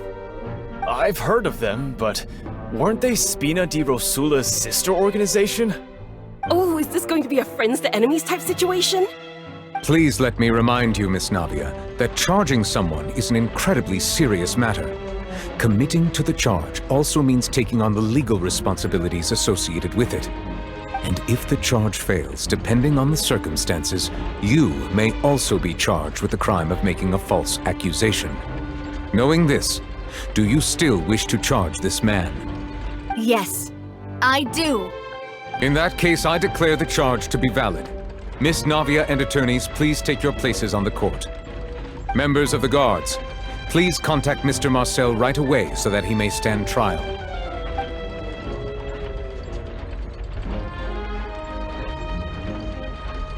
Mr. Marcel, you will not require an attorney. Is that correct? Apologies. It all just happened so quickly. I still haven't figured out what's going on. I think an attorney won't be necessary. This is probably just a misunderstanding between me and Navia. Very well. In that case, since both sides have now arrived, Miss Navia, please present your charges. I would like to take everyone back to 3 years ago, to the case of Callus the Unfaithful.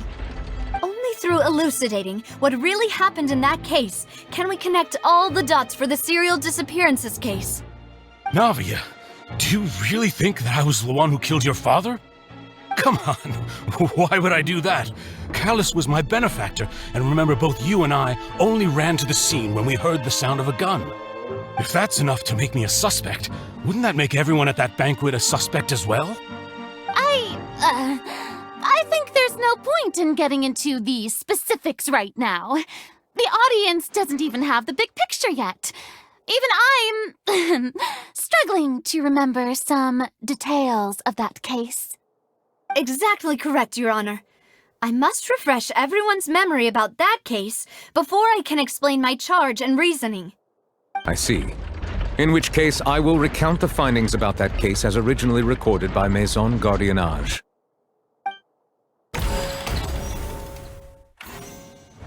On the day of the murder, Spina di Rosula hosted a large banquet in a countryside estate owned by the Confrérie of Cabrières. During the banquet, all attending guests heard 2 gunshots from the courtyard. When the guests arrived at the scene, they found the primary suspect, Callus, holding a gun, while his acquaintance, Jacques, lay dead from a gunshot wound. The guards' investigation did not recover any other firearms from the scene. As a result, they concluded that the suspect's first shot must have missed, while the second must have taken Jacques' life. The suspect did not dispute this conclusion, and also declined to defend himself in court. Instead, he chose to prove his innocence through a duel. Callus was defeated by champion duelist Clarand in the ensuing duel, and soon succumbed to the injuries. These are the known facts about the case.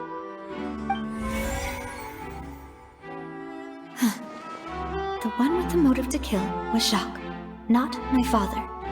And even so, Jacques still had no reason to pull the trigger. In truth, the third person shot Jacques first, and was shot in turn by my father when my father seized the gun from him. After that, the true culprit turned the third person into water, erasing all traces of him from the scene. Thank you for the summary, Your Honor. Of course, the guard's conclusion appeared quite sensible to us at the time. However, we should revisit the case now that we've gained new information about the abilities of water from the primordial sea.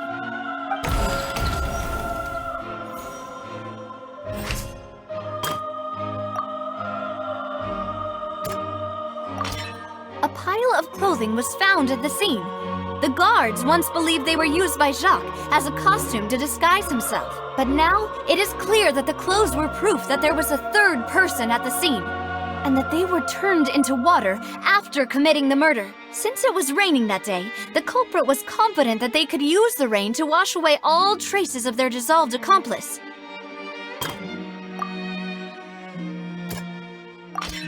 This assassin first shot Jacques, then turned to shoot Callus, only for Callus to wrestle the gun from him and kill him instead.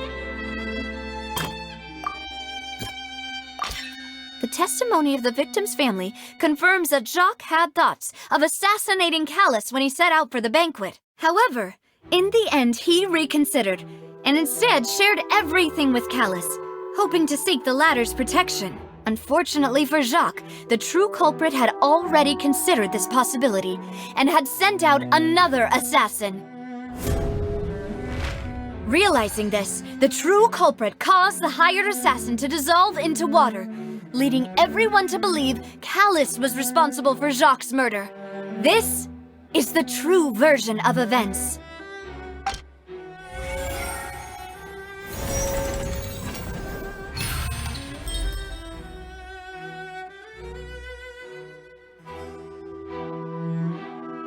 So that's what happened. Wait, you're telling me something as dangerous as water from the primordial sea has been used for all these years? What a great theory. It also explains Callus's and Jacques' respective motives. I guess they didn't shoot each other after all. Mr. Marcel, you are the one being charged with the crime. You should provide a rebuttal if you wish to prove your innocence. But I think I agree with everything Navia just said. In fact, there was nothing in her speech that directly implicated me. Then, may I ask some questions? In my opinion, we primarily need to determine two things. 1. Do you have the evidence to back up your claims? I'm afraid not. At least not at this very moment. Boo! If you don't have any evidence, you should just go home! I may not have the evidence with me, but I know where I could go to collect it. If we look up the deserted clothes against a record of people who went missing around the same time, we should be able to find a match. Considering the serial disappearances case, the guards probably kept careful records of all missing persons from around that time, regardless of age or gender. That makes sense to me. Monsieur Neuvillette, I would consider this to be a reasonable investigative direction. Why do I feel like Farina's acting a little differently today? Maybe she's scared of embarrassing herself again? Alternatively, she's become more diligent after charging an innocent citizen in the last trial. My second question has to do with the ensuing duel. If the truth is indeed as you described, then why didn't Mr. Callus explain himself in court? If he had testified that a person had been dissolved, he could have at least mounted a defense. I've thought about this too, and the answer is actually pretty simple. He felt there were things that were more important to him. The dissolving power of water from the primordial sea is an important secret for the true culprit of the serial disappearances case. My father could have exposed it for all to see, but he chose to take it to the grave. At that time, Spina di Rosula was in dire straits, and his reputation had already been shattered. He had no guarantee that going forward with the truth would allow the culprit to be brought to justice. What was certain, however, was that it would paint a gigantic target on my back. Boss once told me that Demoiselle had already been selected as the next target of the serial disappearances case. What? If the secret had gotten out, the culprit would have fought an all-out war with Espina right there and then. I wouldn't have been the only one in danger. All of us would have stood to lose our lives. Of course, the guards might eventually figure out the truth of the matter and determine that we were in the right. But what good would that do? How can a hollow verdict protect anyone? Had this opera house ever given my father any kind of confidence in its brand of justice, Spina di Rosula would have had no reason to exist. But by staying silent, we retain the ability to deter our opponents and continue the stalemate. I was able to become Spina di Rosula's president, which made me harder to target, as well as giving me more time to grow and learn. And once I have figured out the truth and stepped up to the challenge, I will do what this opera house cannot, and restore my father's truth and honor back to him. So, you mean to say, your father intended to die in the duelist's ring? That's right. Do you have any proof? Of course. All you need is to ask his opponent, Clorand. I don't need your apology, your guilt, or your support from the shadows. You don't have to do anything for my sake. But since he entrusted his will to you, Clorand, you should tell us the truth about his sacrifice. So, during the duel, did you believe that Callus was intending to die? Yes, I did. As a champion duelist, I've fought many battles and taken a countless number of dishonored lives. In my line of work, I've seen all kinds of people give their all for the faintest hope to continue living. Some were determined, others passionate, and some even manic and twisted. Just one look and I can tell if a duelist is hoping to live or if they're looking to die. I hereby swear on my name and honor as a champion duelist that Mr. Callus never intended to leave the ring alive. Since that's your testimony, I have no more questions. It appears there really are good grounds to reopen this case. I concur. However, Miss Navia, you still have not explained the link between your father's case and the serial disappearances case. Right? What she said was fascinating, but kind of beside the point. Wait, weren't they just talking about the serial disappearances case? Of course, Your Honor. The two cases are connected via a matter of timing. In my father's case, the culprit intended to kill both Jacques and Callus. As a result, they planned to act after hearing 2 gunshots. And at the end of Linny's trial, the culprit also only dissolved the victim in front of everyone because they realized they were at risk of being identified. The culprit could only time their actions so precisely if they were already at the scene. Coincidentally, Marcel attended both the banquet and the trial. So that's why you suspected me. Even after hearing your reasoning, I still can't help but find it a little preposterous. I'm used to it, though. You've always been an impulsive and sentimental child, Navia. It's one of your most endearing traits. No need to appeal to pathos.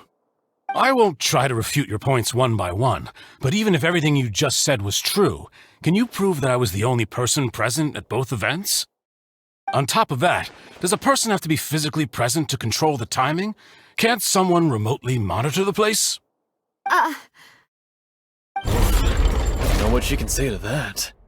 I know that even with that, you might still think you can reduce the list of suspects with some further investigations until I'm the only one left on the list. Alas, who won't feel at least a little hurt by an accusation of murder from a girl you see as your own daughter? But if I were to dismiss this completely, you'd also think I'm not being considerate of your feelings. Ah well, let Uncle Marcel teach you another lesson. Do you know what the biggest flaw in your reasoning is? I suppose you're gonna tell me anyways. It's timing again.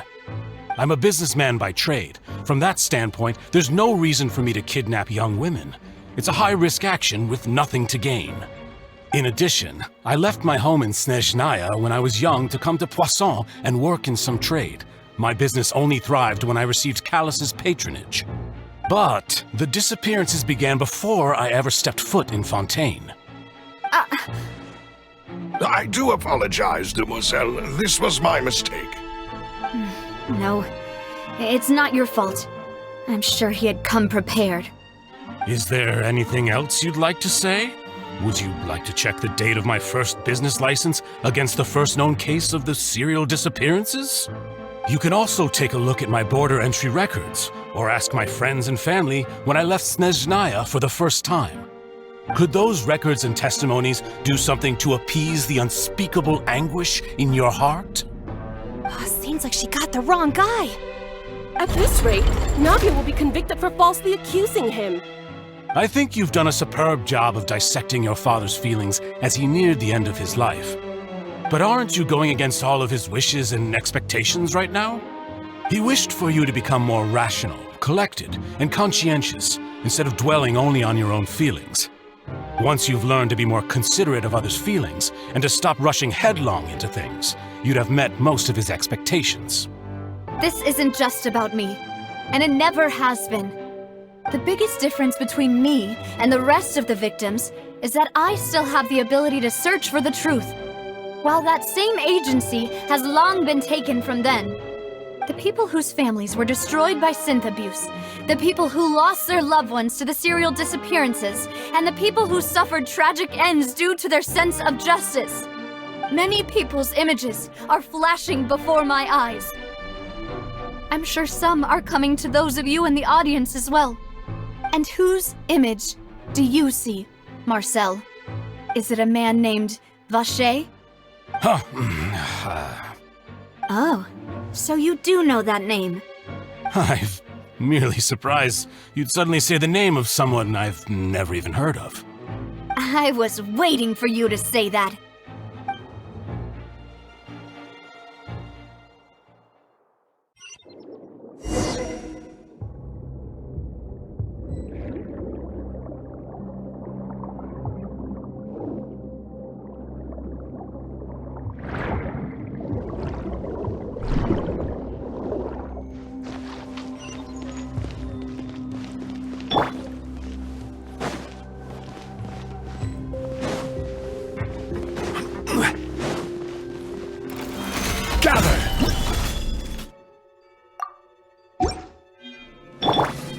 Right now, right here.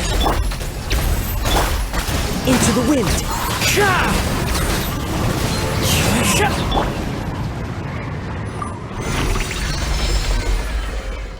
Whoa! The floor is going up! Is it because of this mechanism in the middle?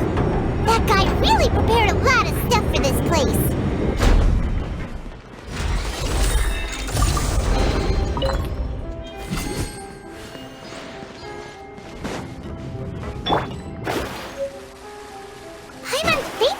Go up, but Paimon doesn't see a way. Let's take a look around. Maybe we'll find a hidden mechanism that'll show us the way up.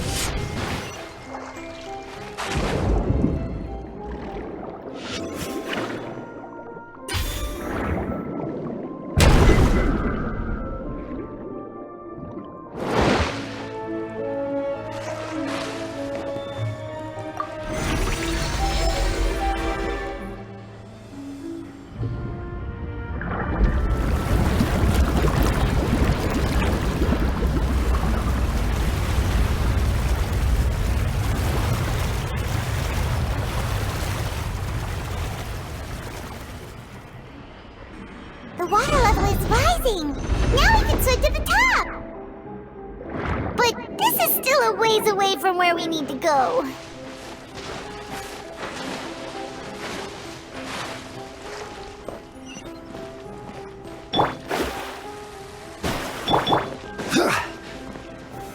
Solidify!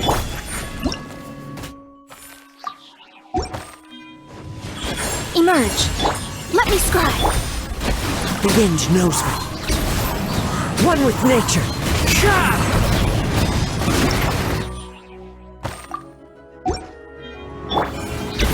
Gather! Delve into depth.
Solidified! Right here. Right now, emerge. Let me scribe. The wind knows me. Into the wind!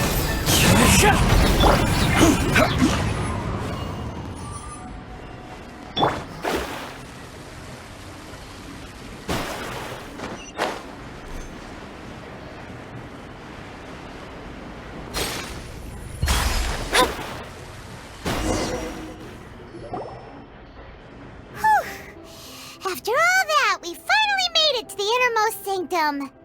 Though, as expected, the mastermind isn't here. That's right.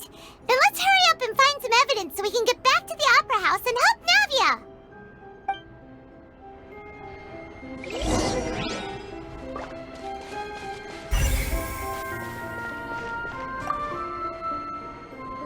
Oh, look!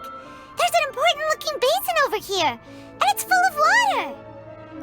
That means this is where they make all the synth, and that special water is the main ingredient. If you dilute it with normal water, you'll get synth, but the pure stuff can dissolve a human. Paimon will take notes on this incriminating evidence.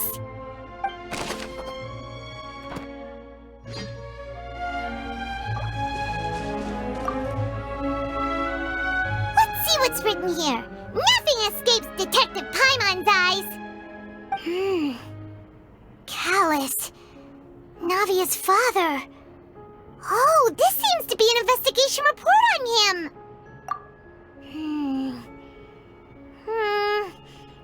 Yep, it's about finding someone to assassinate Jacques and Callus because of a lack of confidence that Jacques himself would go through with it. This should prove the existence of the third person, right? We still have not determined the exact content of the key information Callus has passed on to certain members of his organization. The old dog's a real menace to deal with. Even if he abides by the promise he's made to us, he will still have the upper hand. He can act whenever he wants to make our lives miserable.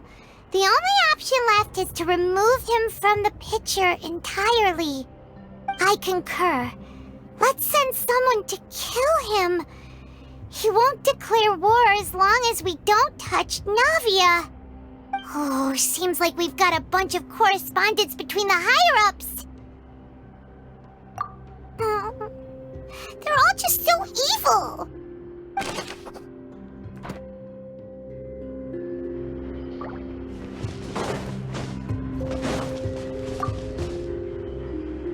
What's all this?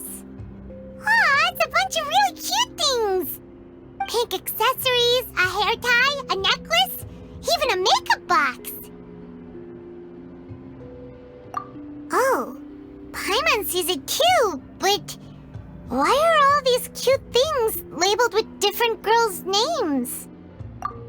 Huh? You mean the girls from the serial disappearances? They were brought here? And then they were turned into water. And all the boxes of things, these names, that means...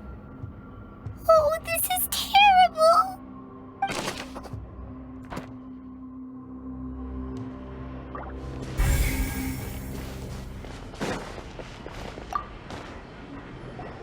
Whoa! There's so much synth here! And so many bottles of ingredients that probably just contain the waters of the primordial sea. Mixing in progress, ready to drink, stock sample? Huh. They've also got all the synth pretty clearly labeled. Whoa, there's even fruit-flavored synth? Yep, it's super obvious.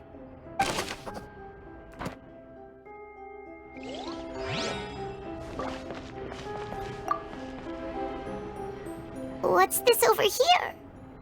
Looks like some kind of place for research. Experiment number 16 aims to verify Jacob Ingold's research conclusions on the primordial sea and use his theory as a foundation to achieve a breakthrough. The experiment was a failure. No individual managed to resurface from the water from the primordial sea. Female specimens 22, 23, and 24 were dissolved. Sorry, Traveler. Paimon will try her best. It's just that Paimon's never read something so scary before. How can someone write something that terrible in such a matter-of-fact tone? You read the rest. Paimon's too scared to keep going.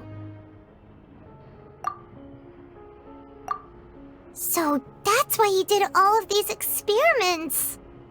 Wait, did he really think he'd be able to find a way just by dissolving people over and over?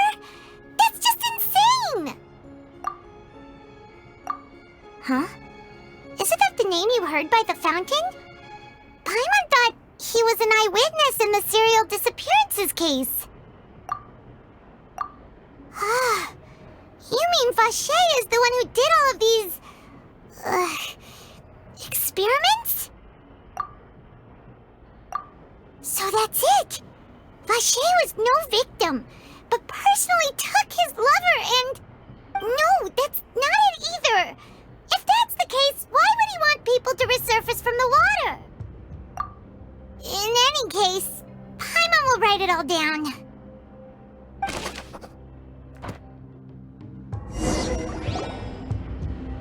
We've looked at almost everything here, and it seems like our theories were spot on, but...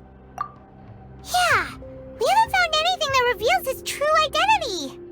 No wonder even Neuvillette wasn't able to find anything. Whoever it is probably destroyed everything to do with that name a long time ago. That way, even if we bring all this back to the opera, we won't be able to identify the true culprit. Sure thing. Paimon won't admit defeat to this guy either. You take that side and Paimon will take this side. Check everything carefully. We'll find something for sure.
Nothing at all!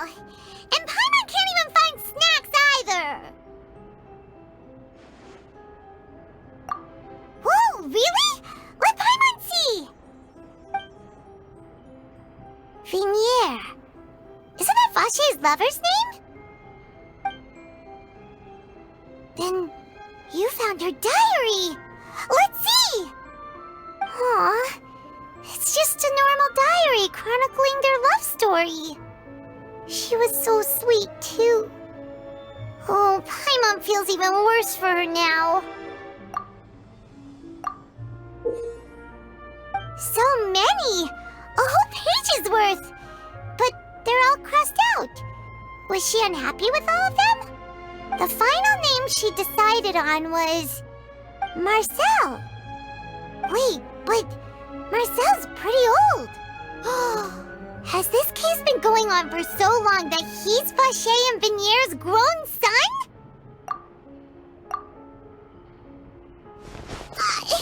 Hey! Paimon still hasn't figured it out yet.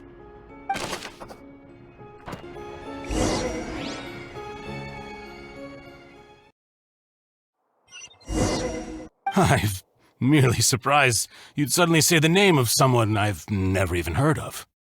I was waiting for you to say that. Navia! We're back! As expected of my partner.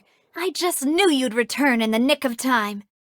Just how often do you intend to flout the rules of this court?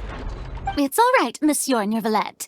Given their confidence, I expect they've found the crucial evidence.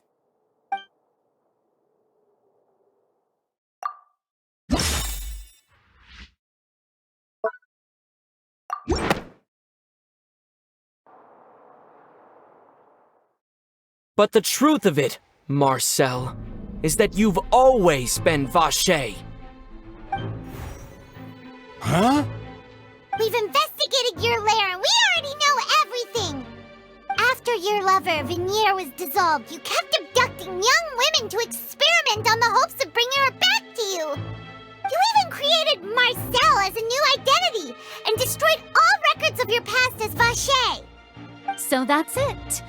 Even the villains in opera performances rarely go that far. And with that, Marcel's motive has now been established. This information regarding your past also dismantles your prior timing defense. Well, Marcel, do you know where you went wrong? You fixated your gaze on the lover that passed away, instead of paying attention to the living people around you.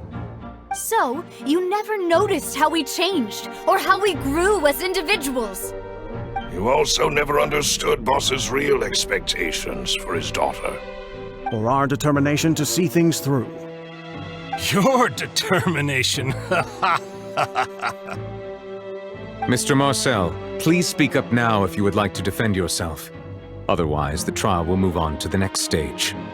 Do you really think I wanted to do any of this? Pay attention to you? What for? Have you ever paid attention to me? Ever empathized with my pain? Ever known how it feels to watch the love of your life dissolve right in front of your eyes? No one helped me. No one even believed me. All those decades ago, even the officers from the Maison Gardiennage were laughing at me. They said there's no way a human being can turn into water. So I must have gone mad from grief. Vignier's death was brushed away by all of you as if it didn't matter at all. Well, now you know, don't you? Ha! Well, it's too late now. All those who were dissolved are gone forever. You only have yourselves to blame. You set up this ornate opera house in pursuit of your so-called justice, your beloved drama, while turning a blind eye to the suffering of the people. Vignier is dead. We promised each other that we would always be together. Wherever she goes, I will follow. But I'm not from this blasted place, so I can't be dissolved, no matter what I do. Hey, is that water from the primordial sea that he's drinking? I can't dissolve! Can't dissolve! Can't dissolve! Do you all see? I can't go! I can't follow! So if I can't go where she is, what choice do I have but to try to bring her back? I did all of that, and in the end, that accursed Callus still got the better of me. I spent my entire life living on pins and needles, only to get stabbed by his idiot daughter at the very end. The suspect is exhibiting signs of mental distress. Guards, please restrain him. Don't touch me! Don't anybody come near me! I still need to save Vignier. A promise. We made a promise. Vignier! Please, Vignier! Don't think badly of me. All I want to do is fulfill our promise. At this point, the verdict of this trial is clear. With Mr. Marcel's conviction, the charges against Mr. Tartaglia no longer have any basis. Fine by me. I was in a bad mood, but after a show like that, I'm actually feeling pretty good. Traveler, please submit all the evidence you have collected to the guards, so that I might review and summarize the truth behind the serial disappearances case. The man now known as Marcel was originally named Vacher and worked as an adventurer with his partner and lover Vignier. During an underwater expedition, Vignier accidentally came into contact with water from the primordial sea and was dissolved in front of Vacher as a result. Vacher learned of the primordial water's existence through the work of others and began to kidnap young women for research, with the goal of discovering a method to restore Vignier back to life. To cover his tracks, he invented the new alias of Marcel and began to operate a business in Poisson. During the course of his research, Vacher discovered that a diluted concoction of water from the primordial sea can induce feelings of euphoria, and began to manufacture and market synth. However, as he accumulated wealth to fund his continued research and expanded the scope, he came into conflict with Spina di Rosula. After exchanging blows with Spina di Rosula for many years, Vacher decided to assassinate their president Callus at a banquet. Although the assassination did not go as Vacher expected, he was able to turn Callus into the murder suspect by dissolving the assassin he sent to the scene. And just recently, Vacher attempted to frame Linny as the culprit of the serial disappearances case, using a similar method. However, his attempt to frame Linny failed, and the power of water from the primordial sea became public knowledge. This case also exposed enough of Vacher's machinations that he was eventually successfully charged in court. Thus concludes the enigmatic history of the serial disappearances case, with the truth revealed to all.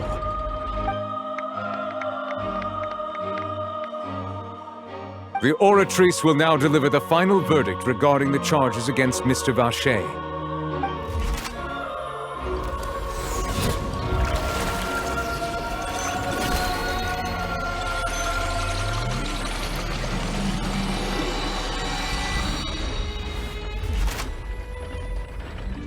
According to the judgment of the Oratrice Mécanique d'Analyse Cardinale, Mr. Vacher is guilty.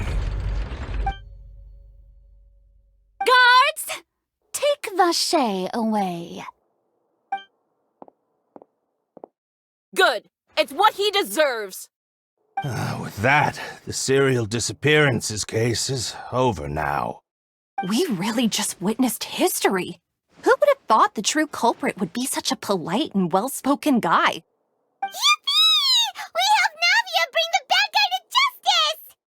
He's hurt so many innocent people and now he's finally getting what he deserves! Huh? Are you okay? Demoiselle, you were absolutely brilliant. The day our late boss had always hoped for has finally come. You can rest easy now, knowing justice has been served. Yeah. It's finally over. It's all thanks to you guys. And my partner. See, Papa? Spina di Rosula's still doing well with me at the helm. Well now, hasn't this been a most delicious piece of drama? The villain has been caught, justice has been served, past wrongs have been righted, and it's a big ol' happy ending. Since it's been such a great show, I'll just let the false accusations against me slide. Either way, I've still got some business to attend to, so if you'll excuse me... Please wait just one moment, Mr. Tartaglia. What now? None of this has anything to do with me. According to court protocol, since this trial was initiated due to a charge against you, a verdict must also be made regarding the initial charge before the trial can conclude. Oh, come on. Is this really necessary? Haven't you already caught the real criminal? Isn't it time for side characters like me to exit stage left? Please respect the laws of Fontaine. This has always been the rule. All right, but this sure is a lot of hassle. All I need to do is stand over there, right? Let's just get this over with. Through evidence presented in the public trial that was just held, it has been established that Mr. Tartaglia has no direct connection to the serial disappearances case. The guilty party has been identified, and thus it is logical to suppose Mr. Tartaglia is innocent of the charges. We now turn to the Oratrice Mécanique d'Analyse Cardinale to render the final verdict on the charges.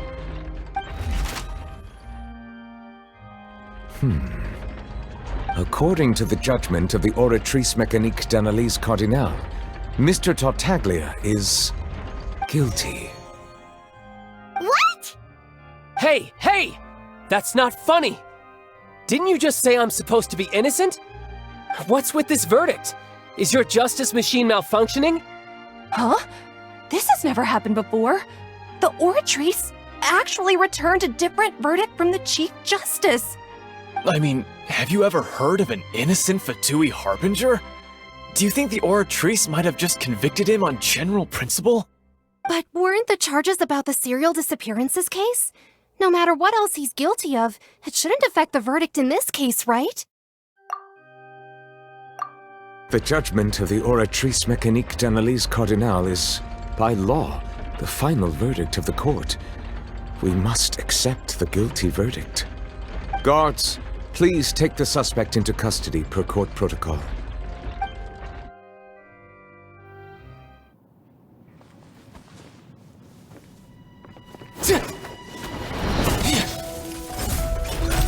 So this is how justice is done in Fontaine. What a joke. You've got your rules.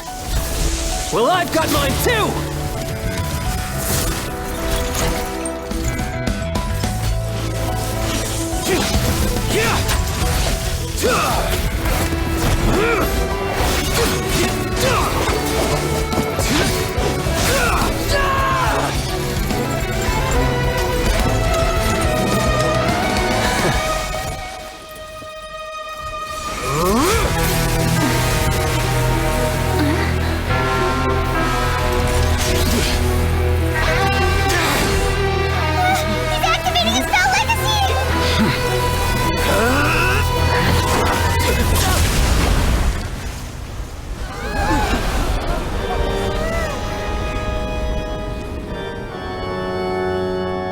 I am sorry.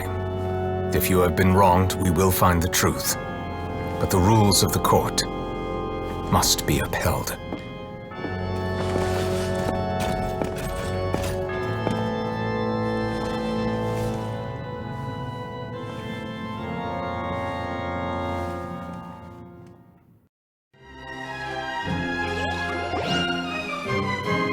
Hey, Monsieur Novelette, what's going on? Shouldn't they have been cleared already? Apologies. This is also the first time I've encountered such a situation. However, according to the rules established at the conception of Fontaine's court system, the Oratrice's judgment is the final verdict of the court. All I do is follow court procedure. As for why the Oratrice arrived at the conclusion it did, you should probably ask someone more knowledgeable than me. Why are you looking at me? I had nothing to do with it! I don't know what happened there either! Hey, stop staring at me! What does Lady Farina mean by that? She says she has no idea either, but that's impossible. Didn't she create the Oratrice herself? Yeah, so are the verdicts reliable or not? Can results like this really be called justice?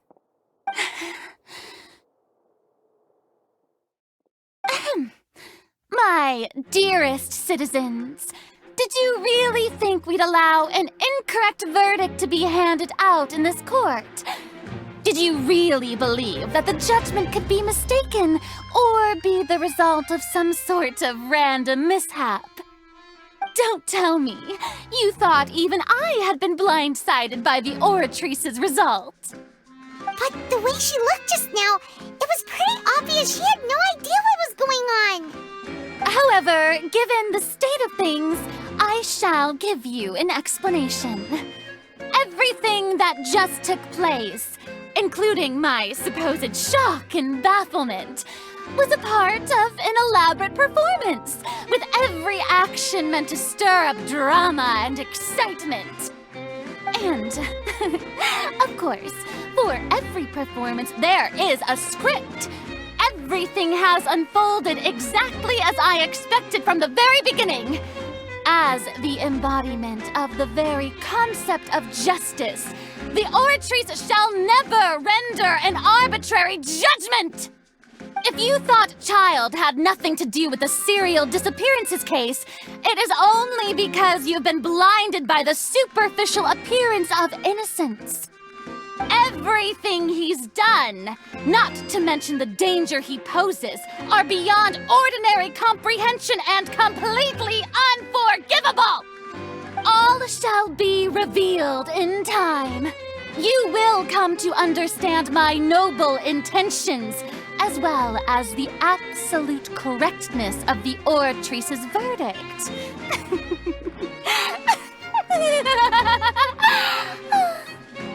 Now, having said that, although I hate to leave things hanging in suspense, it is now time for this performance to end. As the lead actress, I shall be the first to take my leave. Toodaloo! So she chose to make her escape after all, did she? So you're saying we shouldn't put much stock into what she just said? She probably just put on that performance to save face. As for the truth, it's unlikely that she actually has any idea. However, please be assured that I will continue to investigate this case in a personal capacity. Just as I promised, if the judgment has been incorrect, we will do our utmost to clear his name. All right. Even though we feel pretty badly for him, we'll take your word for it for now. After all, he's done plenty of bad stuff, so he should have known he'd go to prison someday, right?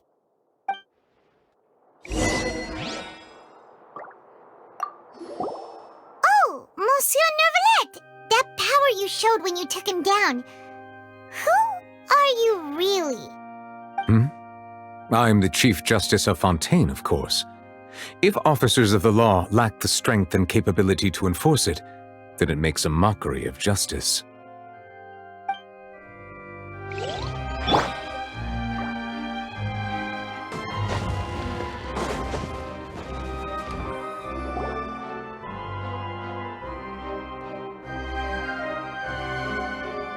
Hey, what are you doing? Quick, stop him!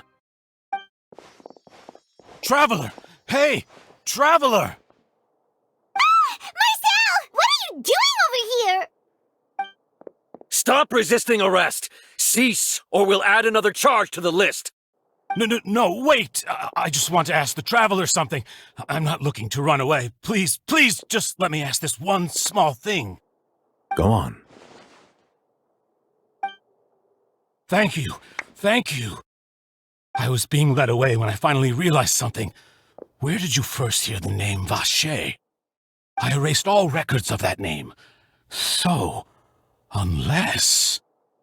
Are you still trying to prove your innocence? Give it up. You've already been convicted. Really? You did? You're sure? You met her?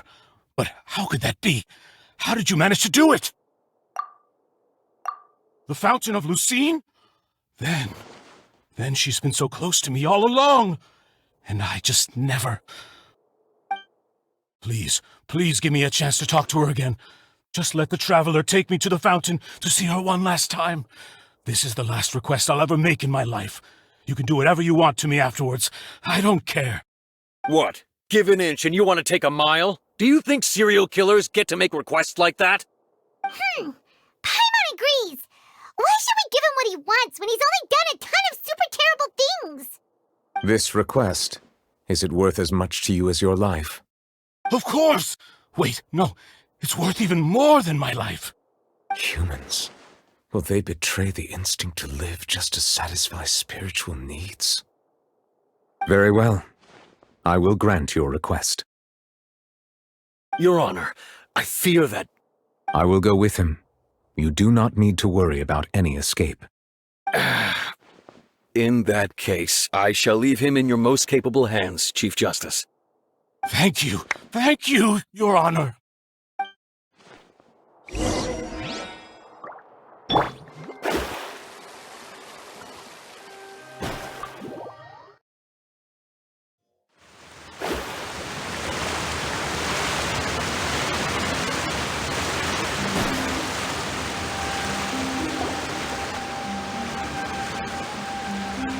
Is this the place? You said she's here. But what do I need to do to see her? Yeah, and even Paimon could hear her after drinking that thing. Didn't you just drink a lot of it on the stage as well? Oh, in that case... Vache! Ah! Yes, that's it! So you heard it too! Vignier, it's me! It's me, Vache! Vache? Vache! I'm here! I'm here! Where are you, Vignier? I'm coming for you.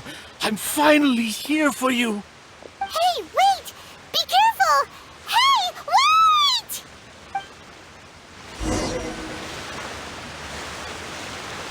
Vignier, is that you? It's me, Vache! Vignier! Vache? Why did you come? Didn't I say? You don't need to look for me. You look a lot older than I remember. How long has it been? It's been more than 20 years. I've suffered for over 20 years since the day you left. All this time, only the thought of bringing you back has kept me alive. Nothing else mattered to me. I must be dreaming. Who would have thought I'd get the chance to tell you all of my feelings like this? Vignier, you are my everything. I really don't know how I could live without you. But Vache, if you ask me, this world would be better off without you. What are you saying? If not for you, I would have finished my law degree and probably become a top-tier attorney one day. If not for you, I would have continued to pursue my love of the arts, and my works would have been displayed in the Palais Mermonia itself. If not for you, I would at least have been able to take care of my mother. And she would not have grown old and died alone, with nothing but the tears on her cheeks.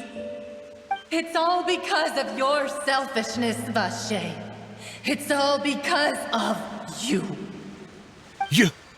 Wait, you are not Vignier. Who are you? You're right.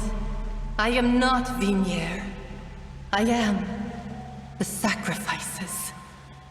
Every woman who died by your hand, as our bodies dissolved, our consciousnesses flowed back to the primordial sea.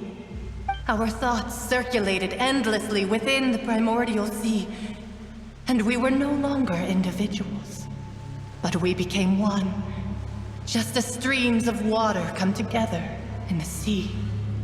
I'm Cressy. I'm Lemony. I'm Azine. The only one I am not is Vignier. Why? But then, where is Vignier? She doesn't want to see you anymore. Every tendril of her consciousness is avoiding you. This is what you get for your selfishness. Your selfishness robbed us of our lives and our futures. You said time and time again that you'd do any and everything for her. But did you ever consider whether she'd want to see you do the things that you did? If she would despise you for what you became?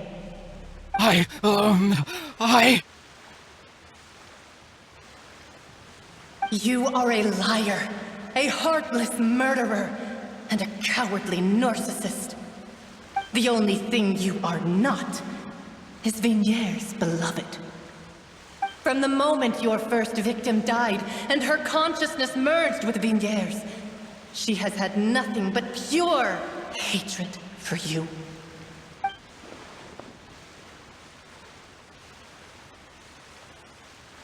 No! Vignier! She can't hate me. Let me see her. Please! Have mercy! You still don't understand. When I said don't look for me, that came from the real Vignier. She really doesn't want to see you anymore. But on top of that, she also said that because it's her final drop of pity for you. She said that because she knew that if you did come here, We will show no mercy to you. Vache. Vache? Vache? Vache. Vache. Vache. Vache. Drown.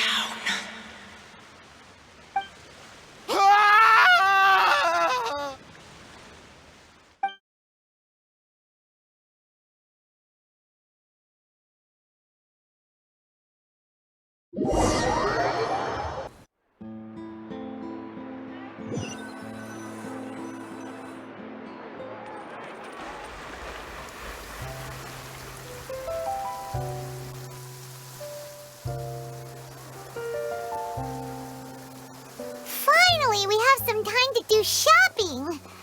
Gosh, it's really been a long time since we've been able to relax. Huh. Well met, partner. I knew something great was going to happen when I woke up in such a good mood today. Even this weather can't put a damper on the demoiselle's mood. It's a pleasure to see you both again. Oh, hey, Navia! It's been a few days. Paimon's already started to miss you. Oh, now that I believe. I'm easy to work with and always bring home the bacon. Who wouldn't treasure having a partner like me? Sounds like you're really enjoying life these days, Navia. What have you been busy with since the trial? It's just been one thing after the other. I've been making non-stop trips between Poisson and the courts in Sen. Everyone from Spina di Rosula organized a memorial for my father. We never held a memorial when he first died, since everyone knew that even if we held one back then, no one was going to come. This time, though, everyone in Poisson, and even many people from the court, all attended. So his name's definitely been cleared now. That's what we like to hear. It's been the dearest wish of Demoiselle all along. That blasted stubborn fool. I was right to put my faith in him. I'm so glad I didn't give up on the case all those years ago. Oh, by the way, I ran into Charlotte just after I left the memorial service. Well, maybe it'd be more accurate to say I knew she would be there, and there was no way she'd just let me go. Huh? So you know Charlotte too? The Charlotte? Journalist from the Steambird? Yeah, way back when I first became the president of the Spina di Rosula, she was all over me. Wouldn't take no for an answer. I believe the story was called The True Heart of Darkness, Secret Tales of the Yellow Rose. To be fair, though, it was a really flattering feature. So, we've been on pretty good terms ever since. She was trying to lean on our friendship to get me to do an exclusive piece on the serial disappearances case. Oh yeah, she told us about that. She's always been super interested in that case, so now her wish has finally come true too. Anyway, I told her to make sure that when she writes about you guys entering the opera house with the critical evidence, that you both sound really cool. Now that's another thing to look forward to. We trust Charlotte's skills with a pen for sure. Oh, and in other news, I also took Clarand out for a meal. Oh, are you two on better terms now? While you were investigating Vache's headquarters, Clarand gave testimony on my father's behalf. It was thanks to her that we were able to turn the tide. I wanted to thank her. I mean, there's also no point in being awkward all the time, so we took the chance to reconcile with each other. Oh, that's great. Paimon also thought Clarand wasn't actually a bad person. It's always good to have more friends. Anyway, now that the case has finally been solved, perhaps it will slowly begin to fade from the public consciousness. Oh, actually, there's still one last thing I need to do. What is it? I should pay a visit to my father's grave and tell him the truth of what happened, as well as how it all ended. And on top of that, just how much people still look up to him to this day. That includes me, too. Miss Navia. Indeed. We want to go too! We also think Callus is a really admirable person. Sure thing. I'd like you two to share the moment with me. After all, without you, there might not have been such a positive ending. And in that case, everyone, let's be off. Considering the recent weather, we'll be lucky if we can reach Poisson before dark. Yeah, you're right. It's been raining non-stop for a few days now. This is where my father's grave is. To be perfectly honest, even I haven't been back here for a long time. Huh? There's someone there already. Wait, that figure. It can't be. Isn't that Neuvillette? Why would the Chief Justice be here? Huh? Navia?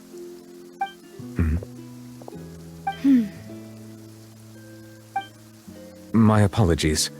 I should have asked before coming to pay my respects. Don't say that. Sorry about that. Oh, I was trying to say there's no need for you to apologize. I wanted to show my father how much I've grown, but still, I doubt I've grown to the point that even the Chief Justice would feel compelled to apologize to me over and over.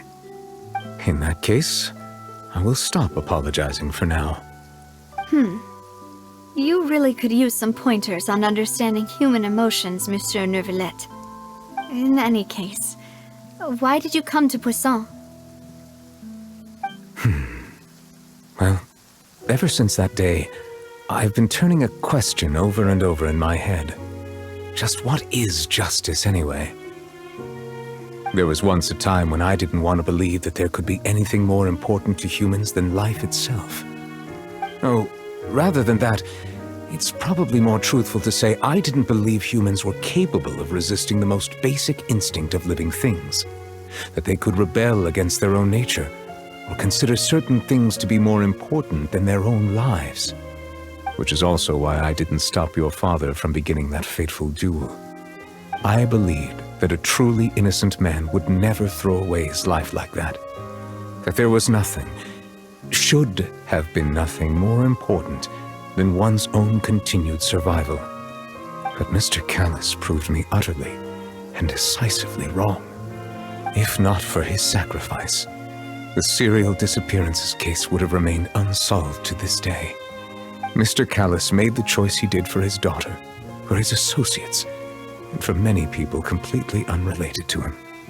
And in the end, from a certain perspective, one could say that he did it all for the sake of justice. A justice that's higher than life itself. So, you asked me why I came here. I just wanted to say my apologies to Mr. Callis in person. I should have noticed all of this much sooner. This regret has filled me with a sadness that has haunted me for days.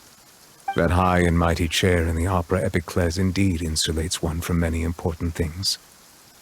Spina di Rosula, thank you so much for your hard work and perseverance.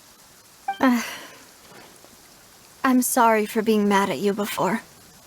So, you're actually one of those types that's cold on the outside, but pretty thoughtful on the inside, huh? That reminds me of Silver, one of my guys. Sorry about that. Self-expression is not one of my strong suits. Didn't I just say you don't need to apologize? So Navia and Neuvillette seem to have made their peace as well. Let's not disturb them for now. We can wait till after they're done.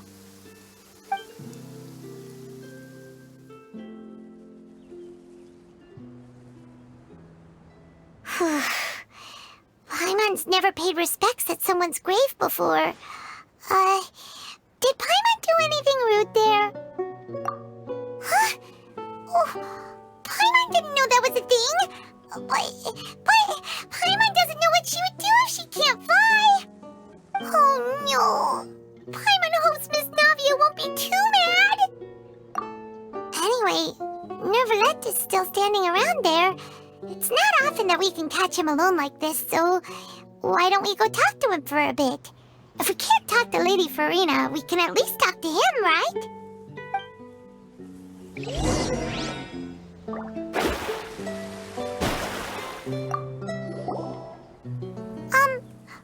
Paimon's really sorry, Navia, but Paimon did something pretty disrespectful just now. What are you saying, Paimon? I don't think I get it. Well, aren't you not supposed to fly around someone's grave? Huh? Who told you that? Hey, Traveler! Why did you mess with Paimon again?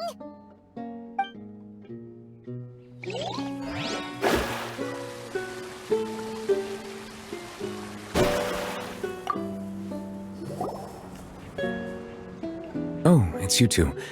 Did Miss Navia invite you to come pay your respects to her father? We ran into Navia on the streets today, so we just followed her here.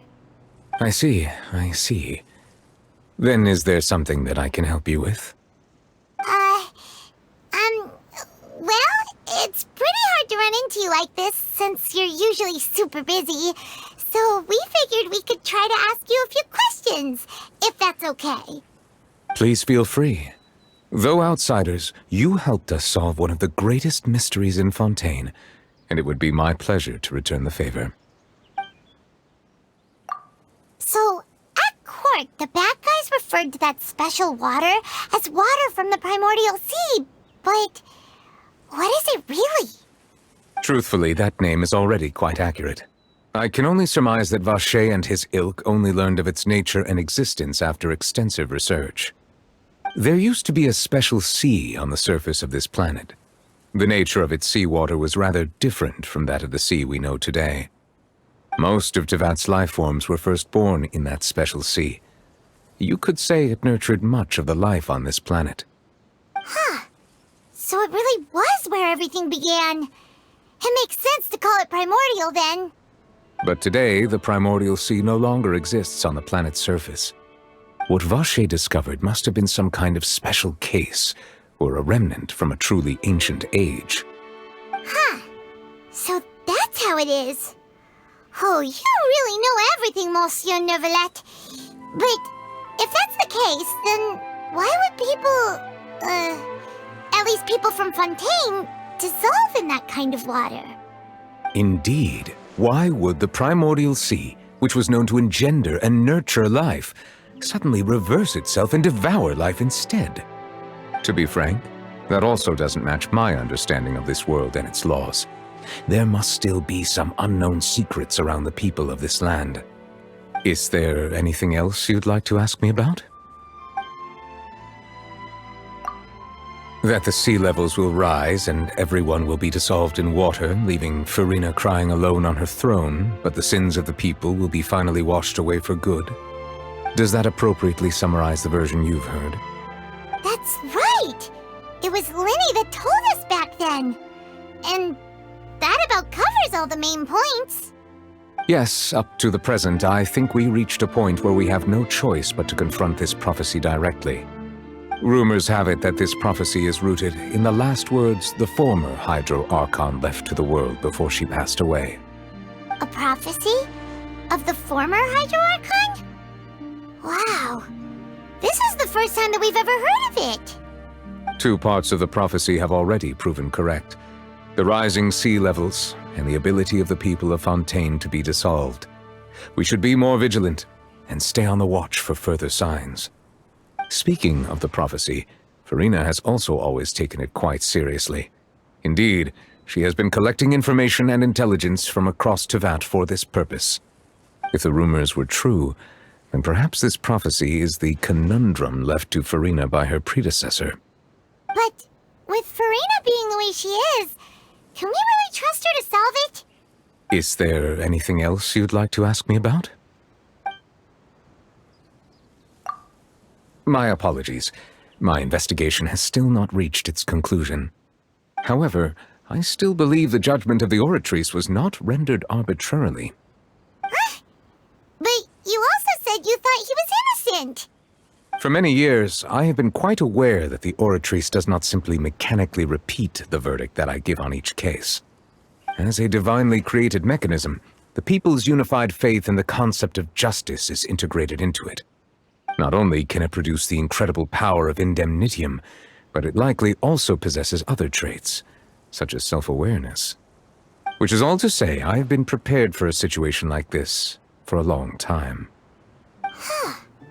So when Lenny told us that he heard a human voice from the room where the Oratrice's core is stored... I was not aware such a thing had occurred. Perhaps that could serve to prove my conjecture. I will add that to the list of items to investigate. In any case, I am inclined to believe that the Oratrice does have a methodology all its own. We just do not have enough information. Based on Farina's reaction, I doubt even she had any idea what was going on. She managed to bluff her way through it, though, with her time-tested twin tricks of bravado and drama.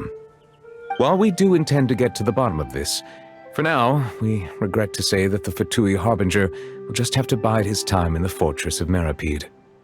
If we did incorrectly convict him of crimes he did not commit, we will most certainly compensate him to the fullest extent allowed by the law. If you ask Paimon, the only compensation he'll want is a no-holds-barred fight with you. Is there anything else you'd like to ask me about? Your sibling, another blonde-haired traveler.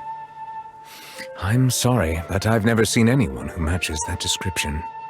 If she ever stepped foot in Fontaine, I'm sure she followed our laws to the letter, and had no reason to appear on the stage of the opera Epiclese.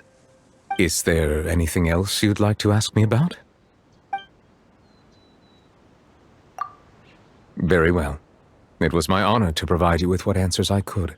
I very much enjoyed conversing with you. It will soon be time for me to leave this blissful tranquility behind, and return to Palais Memornia. You really are super busy, Monsieur Neuvillette. Paimon thought you only came here to pay your respects today because you had the day off. Crime and villainy do not have the day off, and so justice must work around the clock as well. This is merely the nature of a justice's work. All right, you've got a point. Huh? Paimon just noticed that the rain has stopped.